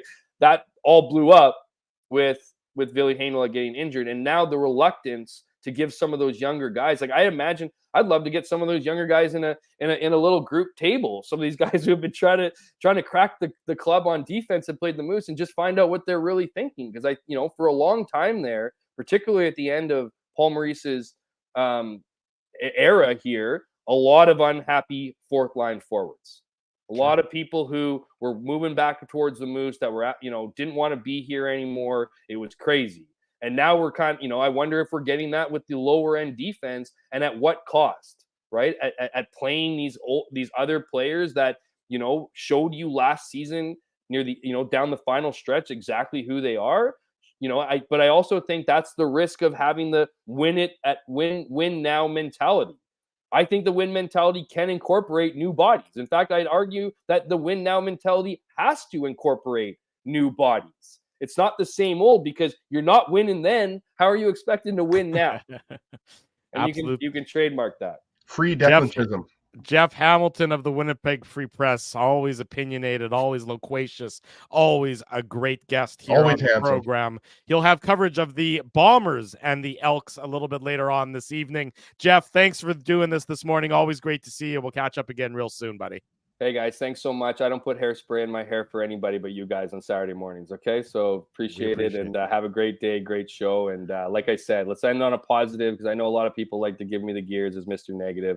Let's, I think the Jets can figure it out here, get those butts in the seats. Let's start talking about the good things and, like this show. So thanks a lot for having me on, and we'll see you down the line. Hammer, we'll see you at the West Final. Drew and I will be starting the beer snake. Right on. I expect Bye, Jeff. Be well, buddy. Let's head to break. Jeff Hamilton having just joined us. John Mattis up at the bottom of the hour. More Jets talk to come as well. Saturday morning, the Illegal Curve Hockey Show. Keeping Winnipeg laughing for over 30 years. Rumors, Canada's longest running comedy club, bringing you the biggest laughs from the best comedians on the planet. Jerry Seinfeld, Chris Rock, Jon Stewart, Dennis Miller, Brad Garrett, the greats, and all the up-and-comers too. When was the last time you laughed out loud? Make it a great night out with friends or book your office or birthday party. Even a fundraising event at Rumors. Get all the details and dates on upcoming shows at rumorscomedyclub.com. Whoa, Ezzy, everything okay? You look stressed. Of course I'm stressed. We're moving, the house is upside down, the kids failed miserably at packing the fine china, and my life is in chaos. Chaos. Yes, that does sound like a problem. What am I going to do? Ezzy, relax. Rolly's Transfer Moving and Storage is the answer. With 60 years of experience in moving Manitobans and a track record of exemplary customer service, one call to Rolly's and your stress is gone. No job is too big or too small. Just visit Rollies.com and they will take it from there. Thanks, Dave, and thank you, Rolly's Transfer Moving and Storage, online at Rollies.com. Hey, Drew.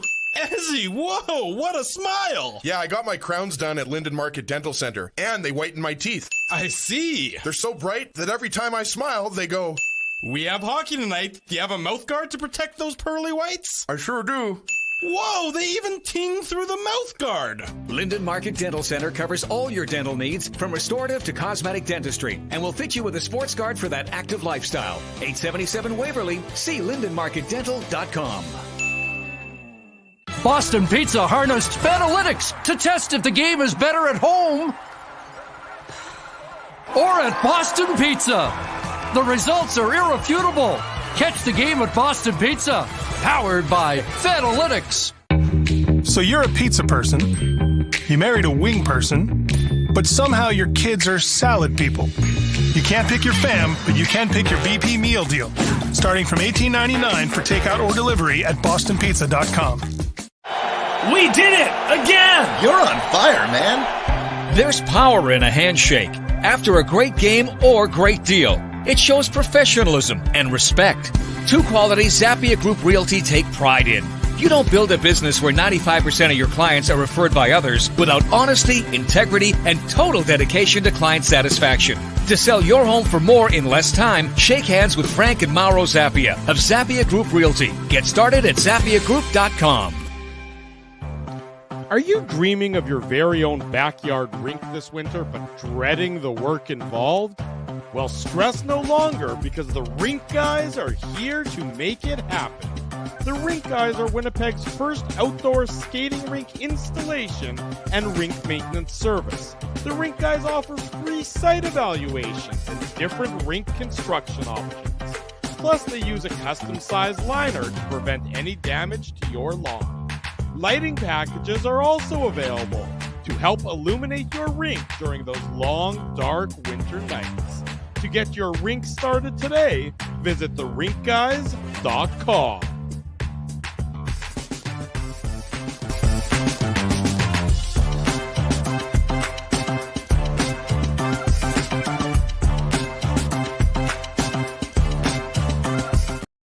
$10:15. Welcome back to the Illegal Curve Hockey Show. Drew Mindell, Dave Minuk, Ezra Ginsburg with you on this Saturday morning. Reminder, late night tonight, the Illegal Curve post-game show, I see After Dark, shortly before midnight. So just as the clock turns from Saturday to Sunday, or the calendar turns from Saturday to Sunday, yours truly and Mr. Ginsburg will be here to bring you all the latest on the Winnipeg Jets Edmonton Oilers contest. There's a good chance that I'm going to be heavily drugged for tonight's post-game show. And how is that different than any other time? Thank you. Exactly. As we say in Hebrew, ma nishtana. How is tonight any different than any other night? Would be my answer to that. Yeah, it's going to be different drugs tonight, though. It's going to be Buckley's and Tylenol, cold and flu. I mean, does any of that stuff even work? Like, I'm drinking this like lemon ginger water. Like, this probably does more than Tylenol or Benylin or any of that stuff, right? I mean, sure. What answer do you want me to give here that's going to make you feel the best? So I mean, I'm willing to say whatever you want. Well, Drew, you're not a doctor, but you'll take a look. So I want you to put on your doctor hat right now. I will do that for the Halloween show coming up in about 9 days' time. I think it's a Monday against the Rangers. We can wear our Halloween costumes prior to on that night. So Drew, you're going to go as slutty radio host. It's going to be me wearing my headphones and nothing else. It's going to be really disturbing for everybody involved. Hey, you guys remember started this. You remember the year that I went as Gary Lawless? I do remember the year you went as Gary Lawless. It was one of your better gain 100 costumes. pounds, but that didn't work, so I just wore my Wow. Hey, the lawman. Do you know, Ezzy, the lawman listens to this show. I'm joking, lawman. I love you if he's listening. Yeah, you're in trouble now. You're never getting invited to the Lawless compound for that.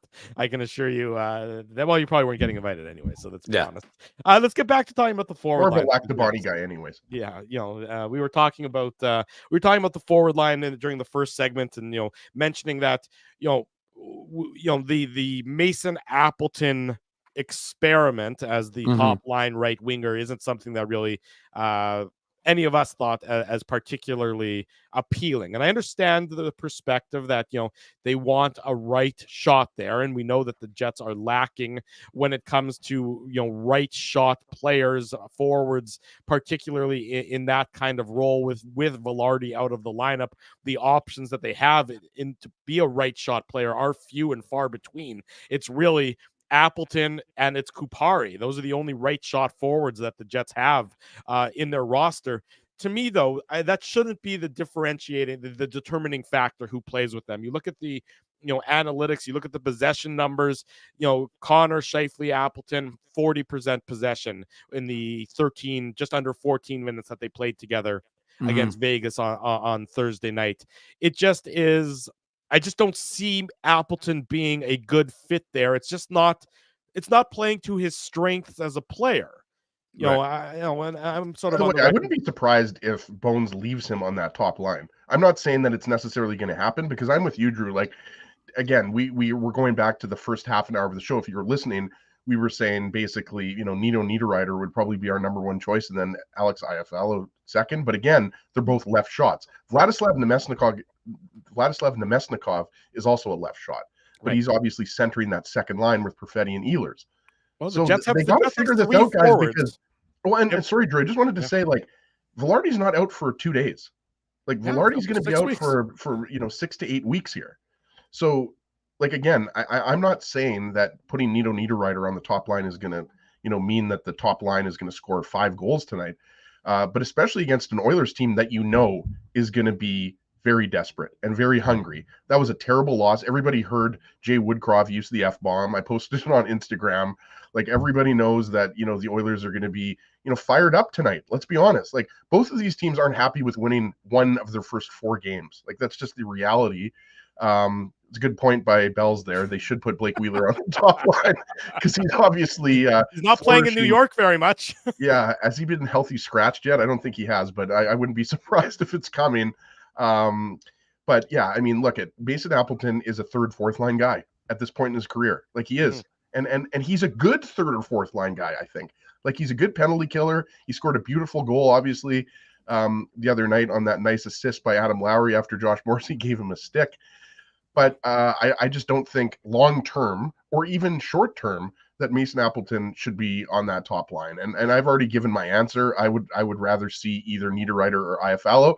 So we'll see what happens. We're going to find out later today if there's any changes on defense. But I think, Dave, that's probably another thing that you're going to be watching to see if Appleton is on that top line or if Bonus decides to make a move. Not saying that line was horrible. Last game against the Golden Knights, they weren't horrible. But I think you have to find, until Gabe Velarde comes back, you have to find who the right person to play on that top line is on the right side. And unfortunately, I don't think it's going to be Mason Appleton. Well, let me ask you this, Dave. So the Jets only have, with Velarde out of the lineup, the Jets have 3 forwards who are right shot. And if Scheifele and Connor want right shot players playing with them, and I mean, okay, fine, we can take them into account. Well, Scheifele's a right shot; he can't play with himself. Right. Hang on, that sounded poorly. But nonetheless, Scheifele isn't going to play. Again, Robertson saying to me, Dave, I don't recognize you with pants on because I'm always wearing. You've been pretty good at playing with yourself over the years. Appleton is the other right shot. And then the other one is Rasmus Kupari. Could you foresee a scenario where the Jets, try and go with Kupari? He's, got the speed. He certainly, he's not known for having a scoring touch, and it obviously would facilitate other ripples through the lineup. But if they want to play with a right shot forward, can you foresee a scenario where they try and let Kupari see if he can audition for that role for the next few weeks? Yeah, I mean, look, you've got Gustafsson in the lineup right now. You called up Toninatos from the Moose, so you do have guys who can go in and play fourth line center if you want to give Kupari the shot. I just want to finish off one or add one thing, because as he touched on it, Mason Appleton's career high in goals is 12. The last 3 seasons, Nino Niederreiter has had 20 goal seasons, at least a 20 goal season. He's a consistent or 20 goal scorer. So to me, he's a shooter. Niederreiter is a shooter. He shoots the puck. Right. And he also goes to the front of the net, and he's not afraid of mixing it up. So I just think that provides an advantage. And yeah, I mean, look, I think they like Kupari at the center line and at the center position. And I think they want to keep him, on the fourth line. And look, as we talked about on Thursday, Drew, if Mason Appleton gets busted down to the fourth, we got the recreated GST. What could be better? 15, 19, 22. You just need Gustafsson to be the center and have Kupari on the wing, like Tanner Glass, of course, back in the day. But I just think that, I mean, we didn't know what Kupari was. Anybody who claims that they knew what Rasmus Kupari was is not telling you the truth, unless they watched. Well, unless you were a big Kings fan. Well, that's what I mean. Unless you're a Kings fan, but most people who watch this broadcast, generally speaking, are probably fans of the Winnipeg Jets. Hopefully, the fans of the Manitoba Moose, but they generally aren't, paying attention to the, first round picks of the LA Kings and what they've been able to do. So to me, Kupari was an unknown, and you can see from him. Hey, we got a Ruben bomb right now coming out in the screen, but finally, an unarticulate Ginsburg is joining the program. Well, you guys couldn't hear it because I was muted, but Ruben was banging violently on the door, so he actually came in. He actually came in and handed me a box of Kleenex. So that was very thanks, nice. Ruben. That's very nice, buddy. My dad has a cold. Yeah. Good job, buddy. Way to give 110% and help Daddy out. You want to come on and say hi, Rube? Hi. Okay, we're going to continue doing the show, Rube. We'll be done in about 45 minutes. Okay. Okay, go upstairs, okay? Anyway, so no, I just think I think Kupari is definitely the kind of person who you could, if you're desperate to have that right shot and you want to give a guy who's got a little more, it's similar though, right? He's got speed. He's got an aggressiveness to his play. And again, that's what I was getting at, was that we didn't really know what he was. And I think that they want to get him to establish that culture, because for the longest time, the Jets haven't had a fourth line that had that culture of, creativity and could do more than hold their own, but maybe be able to do something. And I think now they feel like they can. So to me, the easiest solution is the one that's staring you in the face. It's not complicated. I don't care about the right shot, left shot. Put Nino Niederreiter on that first line. Put Mason Appleton back on the third line, or Alex Iafallo-Ezzi. I don't really care who you do, but I just think that you put Appleton on the third beside Lowry. I don't care who I do. Well, the show's guys. Bailey, the intern, is in the chat. Hey, Let's Bailey's keep this got above. a boyfriend apparently. Well, we'll talk to Bailey about the birds and the bees after, stop. but we're not worrying about that right now. But the point is, let's keep this correct for our young fans here. But did you guys buy Girl Guide cookies? Because I bought 6 boxes from Bailey, just so you know. We talked about this on the post game show on Thursday, Ezzy. We do, yeah. We all did our part. Yeah. Sorry, Bailey. Next time you sell them, I'll buy. That's terrible, Ezzy. In fact, Bailey was so protective and ensuring that I got all 6 boxes, that she wouldn't let the assistants in the office buy any from her, because I wasn't there. So she had to deal with them. And they were like, "Oh, you're selling Girl Guide?" She's like, "No, these are all going to Dave." So I got some upset assistants in the office, but I made them happy because I let them have some Girl Guide cookies. So I was very generous with everyone. Anyways. Back to the Rasmus What are the best Kupari. ones, vanilla or chocolate? No, the chocolate, obviously.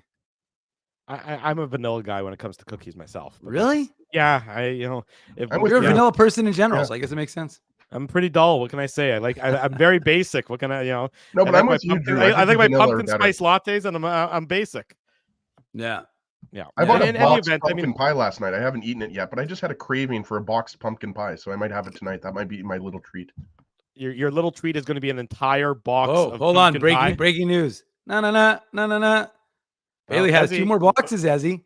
Looks like Haley, I might be wrong, but I think I still might owe you. I don't know if I ever paid you for last year's. We might have a bit of a beef here, but I think I do owe you for last year's box. But I will take those last 2 boxes. Way to steal money from a teenager, Ezzy. Wow, Ezzy, she's trying to raise money, and you're just pilfering. But this is fitting for Ezzy. I mean, I can see that when you were in high school and you'd go to Sev or something, Ezzy, and did you have money or did you rely on your friends to buy you the Slurpees for you? Oh, he definitely just walked out without paying. Yeah, exactly. What are you talking about, Drew? It was just dine and dash. I want to, as we're talking about cookies here, I'd like to give a shout out to Viva Puffs. My kids love those, and I love those too. Okay, thank you. There we go. All right, Drew, get the show back on the rails. You're supposed to be the host. I honestly, the show has gone off the rails more than if this is the 10:30 in the morning edition of the show, what's it going to be like at 12:30 in the morning tomorrow when we're doing post game show and Ezzy's doped up on cold beds and everything? This show is going to be completely off the rails, even more so than usual. But our point is, I think that we all agree that none of us really like the idea of Mason Appleton playing with Connor and Scheifele, just because he doesn't seem to bring the skill set that he brings. I'm not saying that he doesn't have a skill set, because that would be rude, of course, and incorrect. But the skill set that he brings is not suited for that role. It would be my comment. And I think you're also just my final thought on this, really. And I know we got to go to break because we've got John Mattis coming on from the Score. But I just want to say the other thing is, again, I think you're killing him. You're asking him to do too much. And I'm not saying these guys aren't well conditioned. You just nailed it. But you're asking him to do too much. You're 100% right, Dave. Yeah. And I just think, again, you want him fresh because you want look, has the Jets PK been unbelievable this season? Jets PK was good last year. Oh, it's been terrible this year. That's my whole point. And you need Mason Appleton. He's a big part of your penalty kill, along with Adam Lowry, along with David Gustafson potentially. So Rasmus Kupari as well. So what I'm saying is, that terrible? Didn't they kill off like 7 penalties against Florida, Drew? They're 22nd one of 7. 70%. They're 22nd in the NHL.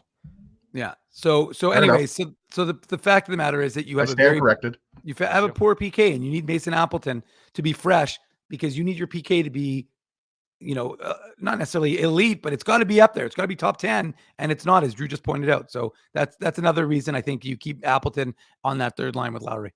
And you need the PK to be sharp tonight against the Edmonton Oilers team, that we know how dangerous they are on the power play. Is 33%, I believe. 31.3 now, 5th in the NHL, but you know what they were last year, and you know how dangerous they are on the power play. So if you're going to run into penalty trouble and you're going to be on the PK against the Edmonton Oilers, it's going to likely be a very James, reverse that U and the E there. Ruben is R-E-U. It's funny. Everyone spells it R-U-E, but it's R-E-U. But I appreciate that anyways. I think maybe I wonder if the sandwich is R-U-E. Sandwich is definitely R-E-U.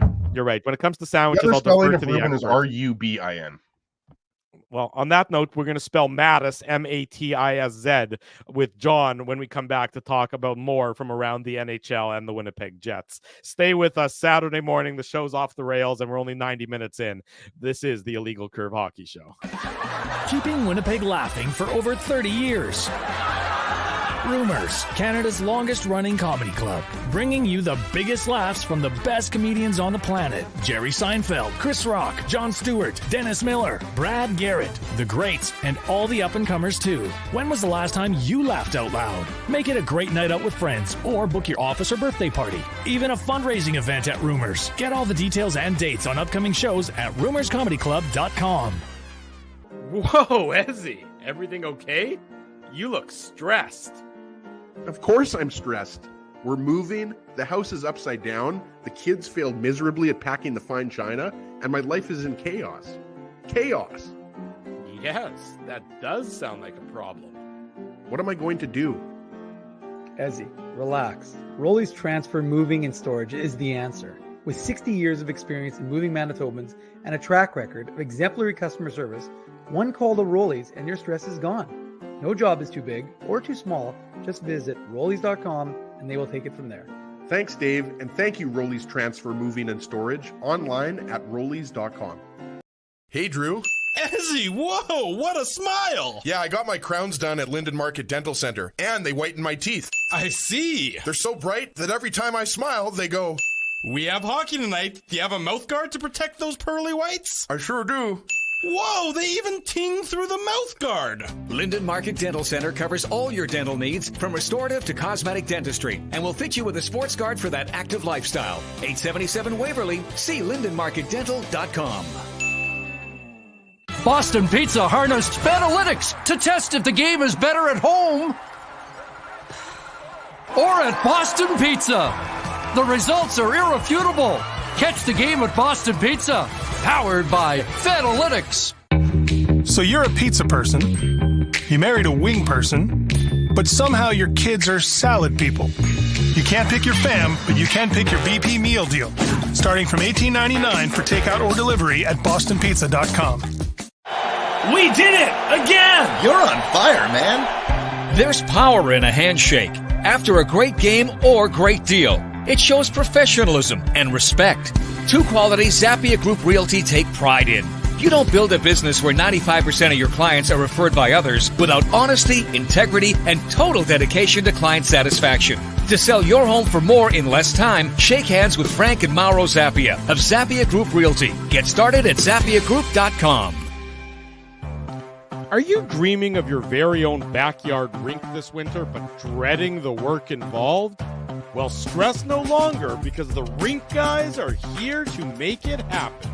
The Rink Guys are Winnipeg's first outdoor skating rink installation and rink maintenance service. The Rink Guys offer free site evaluations and different rink construction options. Plus, they use a custom-sized liner to prevent any damage to your lawn.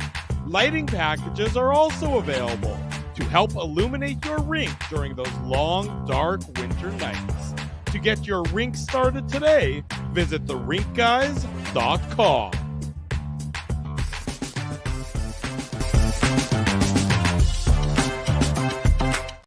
Bottom of the hour. Welcome back to the Illegal Curve Hockey Show. Drew Mindell, Dave Minuk, Ezra Ginsburg, and our good friend from The Score, John Mattis, joins us on the program, national hockey writer for The Score. John was just complimenting the quality of the commercials that certainly makes this broadcast, add that certain je ne sais quoi to this broadcast. John, if you need any advice on producing quality commercials such as this, then just let us know and we'd be glad to help out. Well, I messaged you guys in the chat all about that, and I'm dead serious. These are legitimately good commercials. I was fired up. I was about to purchase every single item and service you were pitching me, and high production value. It's top-notch stuff. I don't know who's behind the scenes doing all this, but we have an entire team, John. We have I think we're up to about 12 or 13 full-time staff.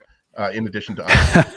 That's what I thought. I thought this was like this giant production, ESPN level. Well-oiled machine here, the Illegal Curve Enterprise. Yeah, exactly. Enterprise is right. Well-oiled machine indeed, John. And we obviously brought you on to talk a little bit about the Winnipeg Jets, talk a little about what's going on around the NHL as a whole. I want to start with a team that we saw here in Winnipeg on Thursday night.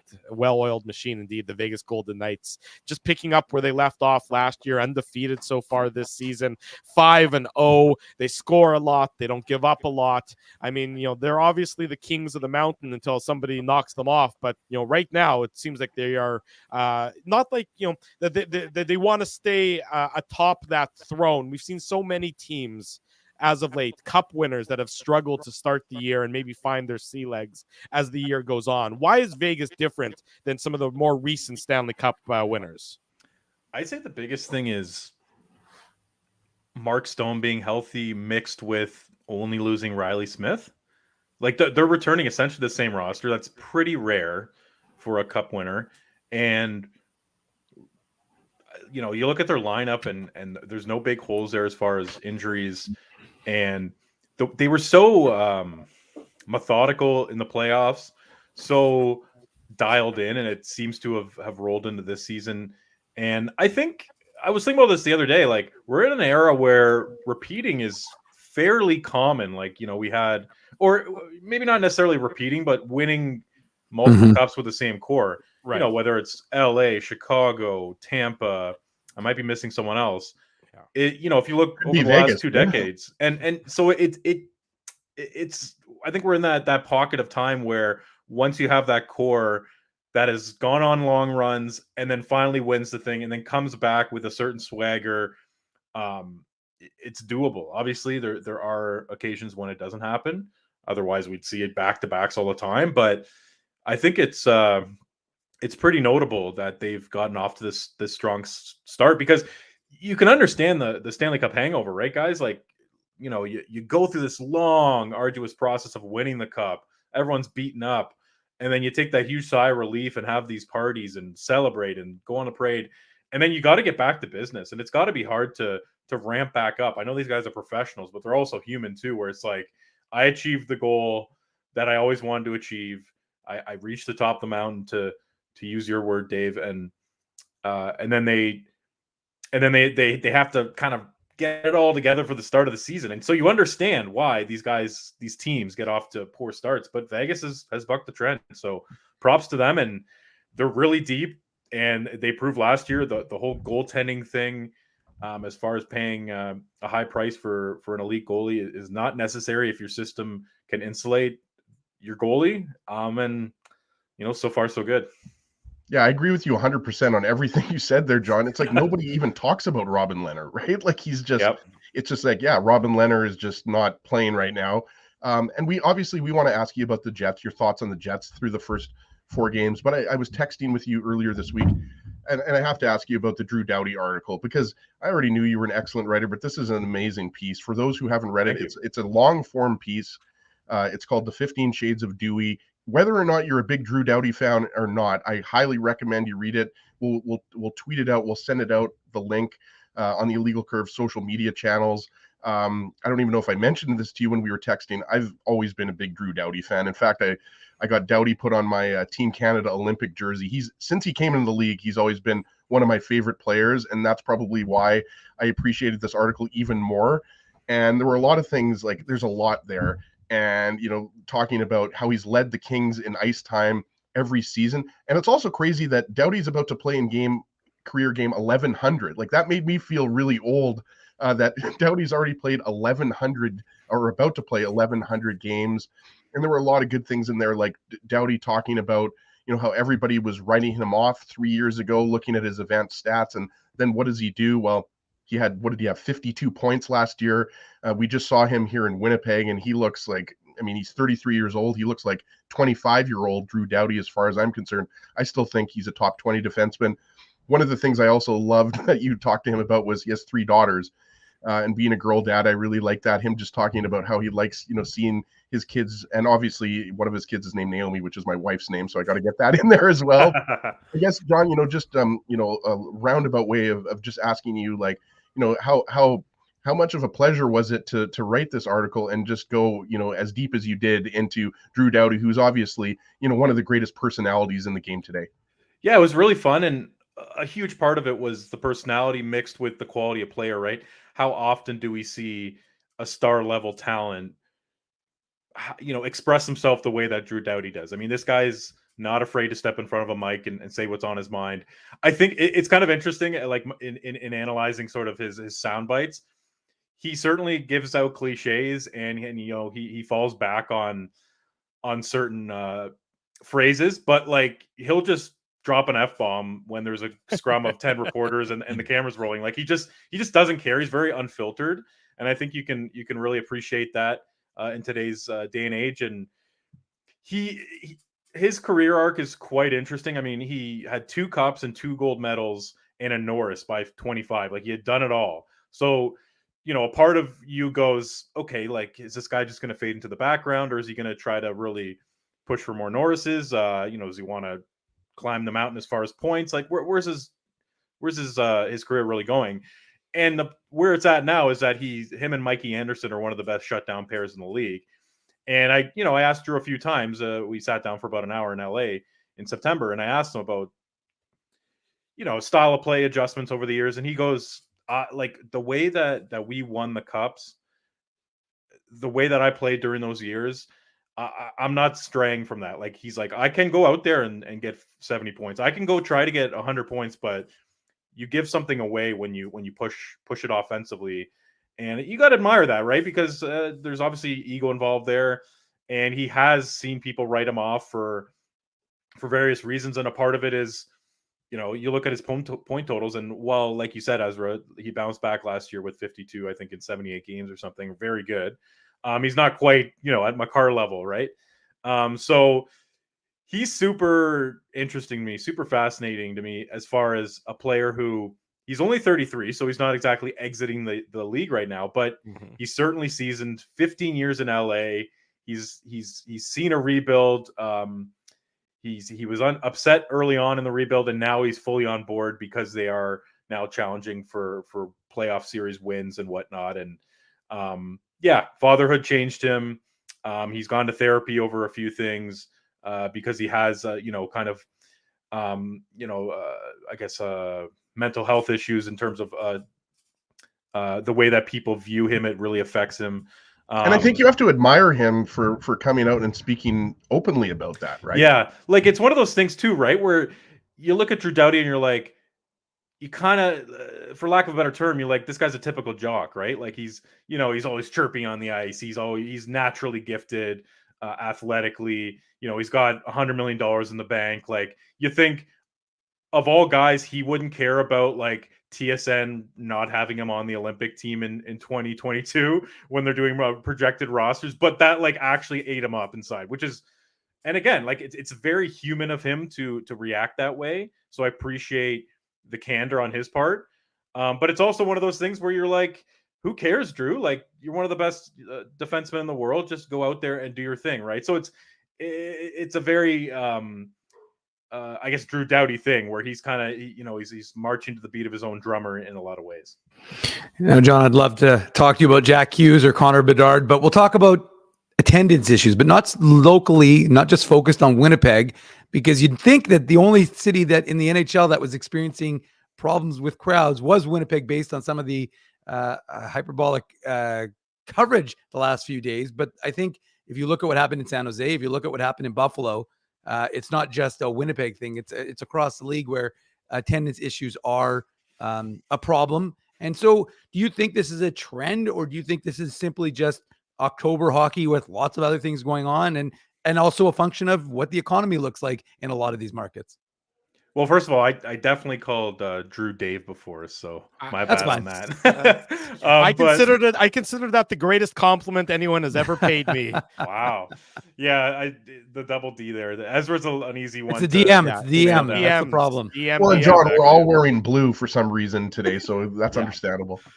Although I do appreciate that Dave always has a fireplace going. It could be like the middle of summer, as has been in the case previously, and he's got that fireplace running.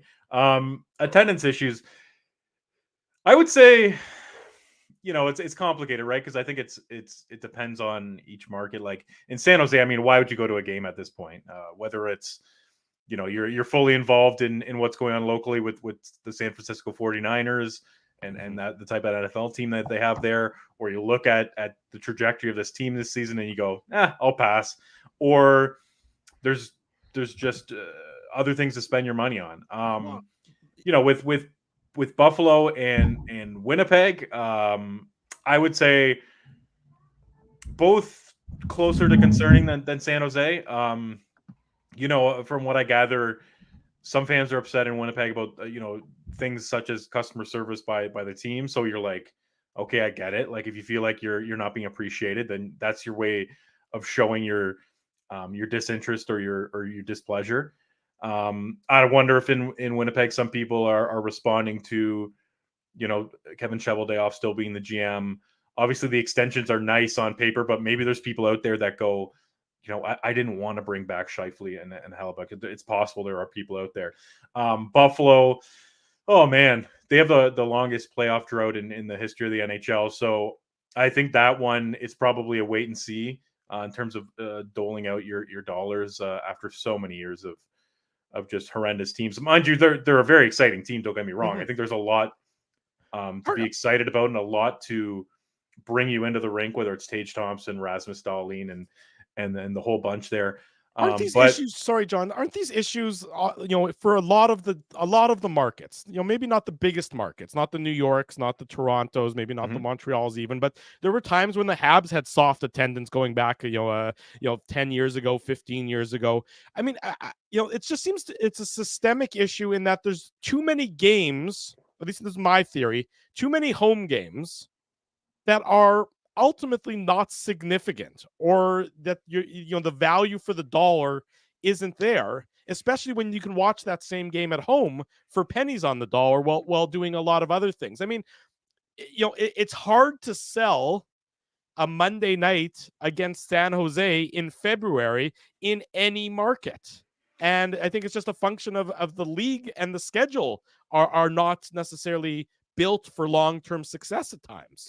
Yeah, I'd say the home opener not doing well attendance-wise in Winnipeg is curious, is a more of an eyebrow raiser than the second and third game of the season, because you just think that's an automatic sellout, right? Should be. Whether it's corporate dollars being pumped into filling the building or just people being fired up, and that's the one game they go to all year. And also, John, sorry to interrupt you, 11,500 against the defending Stanley Cup champions. Right? Yeah, and even LA, obviously, they're bringing back Dubois. Like, you think that the three games that they've had so far, even Florida, obviously not like a prestige team, but they are the Cup finalists, and Paul Maurice and Matthew Tkachuk. I mean, he's a must-see player in the NHL now. So it's not like you had Columbus as the opener, and it's like, okay, you hand wave it away.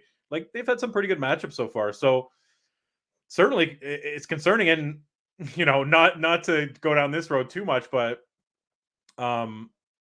like, the NHL's listening on expansion. They're obviously going to keep an eye on Arizona and where to potentially move them for relocation. It's really kind of an interesting time as far as where the NHL's head's at, as far as maybe adding more teams, or just, moving teams around. I'm not trying to say Winnipeg's going anywhere. I don't think they are, but it's just them adding more really teams throws another log on the fire. It's just greed. The idea that there needs to be a 33rd or 34th team in the NHL where half these teams half these teams have rosters that are atrociously bad, in the depths of it. It's nothing but greed. I mean, it's just so that the owners can reap $800 million in an expansion fee or whatever the price is going to be. If you have 34 teams, guys, I mean, there's going to be some watered down teams. So what happens? Yeah, that's 50 players from another league right now, AHL, KHL, whatever. Right. So being injected like that waters down the product significantly, and I think it would be short-sighted if they decided within the next 5 years to go from 32 to 34. I understand, it'll probably be $1 billion, Ezra, by the time they get around to it. $1 billion in the owner's pocket around the league, to welcome a new franchise. Let's say, and this is all hypothetical, but let's say they bring two in. That's $2 billion, and the players don't get a cent of that because it's not included in hockey-related revenue. So you can certainly talk yourself into being in the shoes of NHL head office or an NHL owner and going, I'd love 34 teams. But as far as the long-term view, I think it's already a watered-down league. And Drew, got your name right. Thank you. The 82-game schedule, I think if you were to recalibrate the league, like start fresh, no sort of incentives on any side, I think 70, maybe somewhere in the 50s would it be an appropriate amount of games just to sort of spice up every matchup, because 82 is a slog. We all love the playoffs, and we think, obviously you could tweak it, but like that's really where they got it right. So to have such a long, torturous few months to get there, in some of these markets, like for example San Jose, you can understand the apathy in the fan base completely. And then I mean it's these solutions are staring the NHL in the face if they really were interested in solutions and I don't believe that they are. They're interested in just milking everything for every last dollar. And and so be it. That's their prerogative as the owners. And then that's the prerogative of the fan base to either support or not support. That's the flip side to the whole equation. And, it'll either recalibrate itself or it won't, or, so be it, whatever it ends up being. John Mattis of The Score is our guest here on the Illegal Curve Hockey Show Saturday morning. John, which team from your perspective, I know it's very early, so it's, the panic button is still, got some dust on it. But if you were, if you're looking around the league, which team, is sort of screaming out that, hey, there's a bit of a situation here and we're not sure if it's going to, how easily it's going to resolve itself? I think my mind immediately goes to Tampa Bay, as far as I was already really unsure about Jonas Johansson as their backup heading into the season with Vasilevsky as the starter. Like, I thought that him as a backup was a huge question mark. Them sort of going into a really important season with someone who had very little experience and limited upside. And then Vasilevsky gets hurt. He's going to be out for 2 months. And all of a sudden, Matt Tompkins of the Canadian Olympic team is the other guy in the crease. And I just think, like, I totally get how they ended up in this situation. I mean, this is a team that has suffered the most during this flat cap era as far as losing depth pieces. But that's really shown the goaltending. And if you look at their roster, their lineup, man, does it tail off after the first, say, 5 forwards. It drops down significantly after the first 3 defensemen. It drops down significantly. And I just think if you go through 3 or 4 summers of losing depth, like, it's going to catch up to you at some point. So although I believe in the top end of the roster, and I'm by no means shooing them away after whatever 4 or 5 games, especially a team with such pedigree, I'm quite concerned about how the season is going to go for Tampa Bay. I mean, if you look at their bottom pair, if you look at their fourth line, and you compare it to even like a middling team in the league, you're going to take that middling team's bottom pair and fourth line. That's how bad it's gotten. So I think Tampa jumps off the page. I mean, I'm a little concerned about Edmonton as far as the results so far, especially, we talk about the Jets and the high level of competition they've had. Edmonton's kind of been on the other end of it and had some pretty difficult losses, but I'm not worried about them overall because of 97 and 29. So yeah. So John, I apologize to everybody for this next question, but I've been a Devils fan for 20 plus years, and there's been some lean years as a Devils fan, but not so much anymore.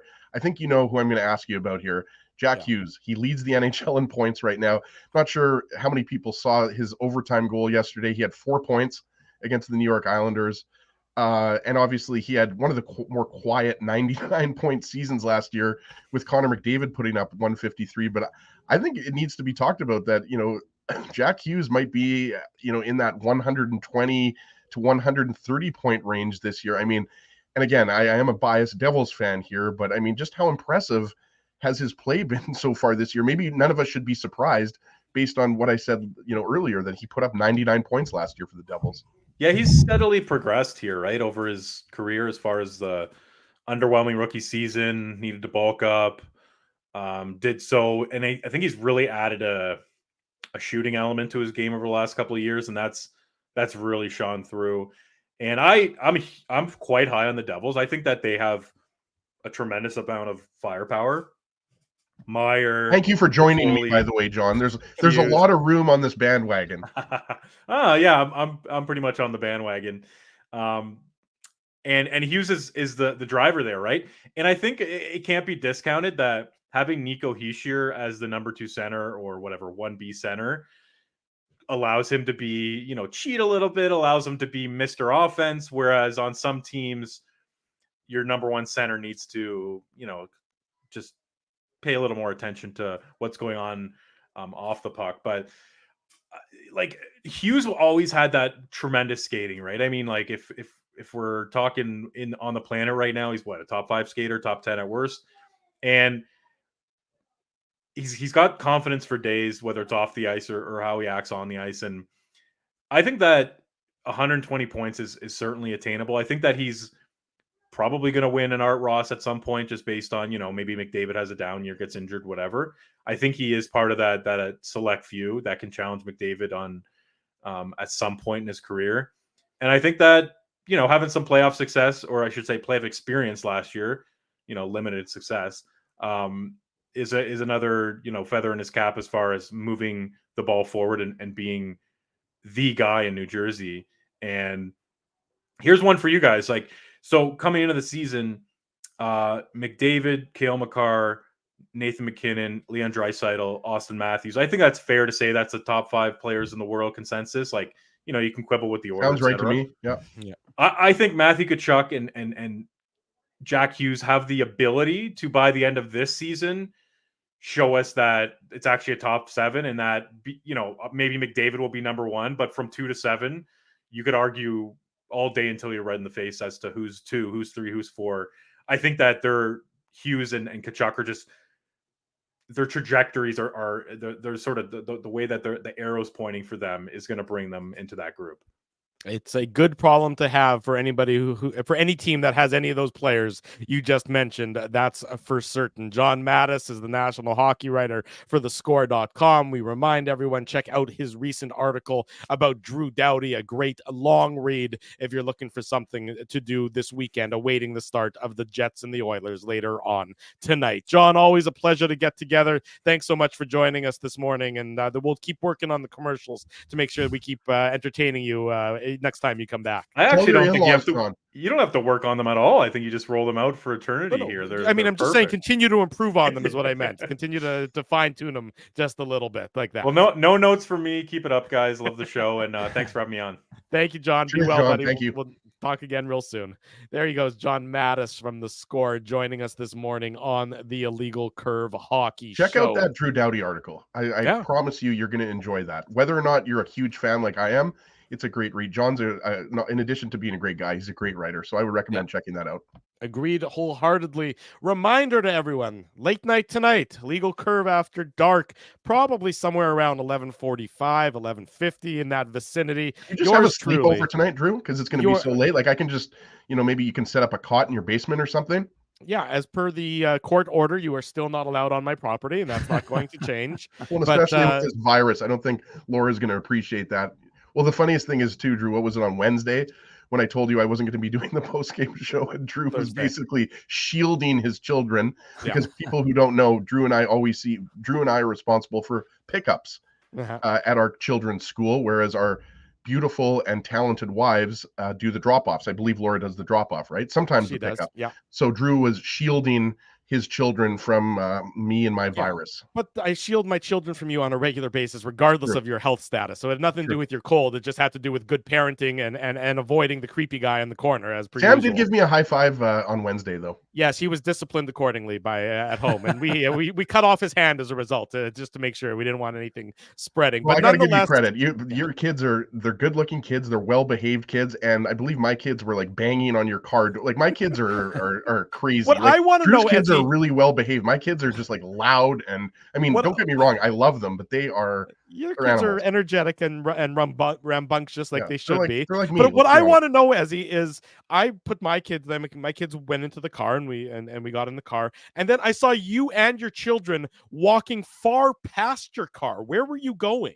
Okay, that's a good question. So we live about, I don't know, I guess you'd call it about a block and a half. We're very close. We're like a 5-minute walk from the school. Brock Warden School is where our kids go.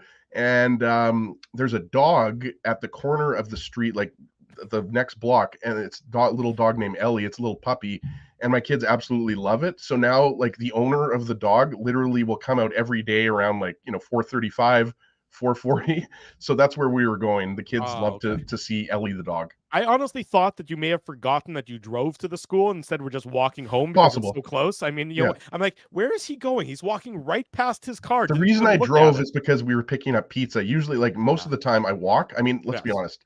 I have no reason not to walk 2 blocks. I mean, I could No. lose some of my 240 pounds. It's not really going that well so far because I keep eating all those Viva Puffs and pumpkin pie. But yeah, so that's really what we're talking about here. Well, if you enjoyed this debacle of a show, just wait till tonight's post-game show when Ezzy and I get back together a little bit later, closer to midnight tonight. Dave M getting a well-deserved night off tonight. The Jets and the Oilers. Enjoy Bat Mitzvah, Dave. Yes, the Jets and the Oilers. Put on your antlers. It's time for the Minuk Moose Minute on the Illegal Curve Hockey Show. Wow. I'm sorry. I gotta listen to you guys blather about school, this, that. The people want to hear the Minuk Moose Minute. No, actually, the reason I did that is because before the Jets game, if you want a little appetizer, the Moose are playing their rematch with the Wild. And if you want to be in the IC zone, send me an email, dave@illegalcurve.com. We've got some free tickets for you so you can go see tonight's Moose game. I'm not going to go too far into it. Yesterday, the Moose were in cruise control, had a sloppy second period. Too many penalties. Kyle Capobianco scored his first. Brad Lambert scored his third goal in 3 games. Parker Nice Ford, shot by Lambert, Dave. It was a real nice shot by Lambert. Parker Ford came out in a 55 jersey, even though he wears 25 to start the second period. Turned out he had gotten blood on his jersey and they were still cleaning it, and they didn't get a chance to get it done before the period started. Did it say Shifley on the back, or did it say? It did Ford not. on It the actually back? had no name bar on the back. I've never seen anything like awesome. it before in my entire life, and so that was pretty funny. He said it was either that or a practice jersey. So we've got that video if you want to check it out on illegalcurve.com in the notes. And then quickly, I should mention, because let's get it out there, Thomas Milic, the 23 fifth rounder, made his pro debut yesterday for the Norfolk Admirals in the CHL. He lost in a shootout, but he had a .913, I think, save percentage. Rutger McGorty, goal and assist for Michigan in their 7-1 win. He's currently leading the NCAA in scoring. Jacob Julian, the 5th rounder from 2023, the other 5th rounder, he had a nice goal for London.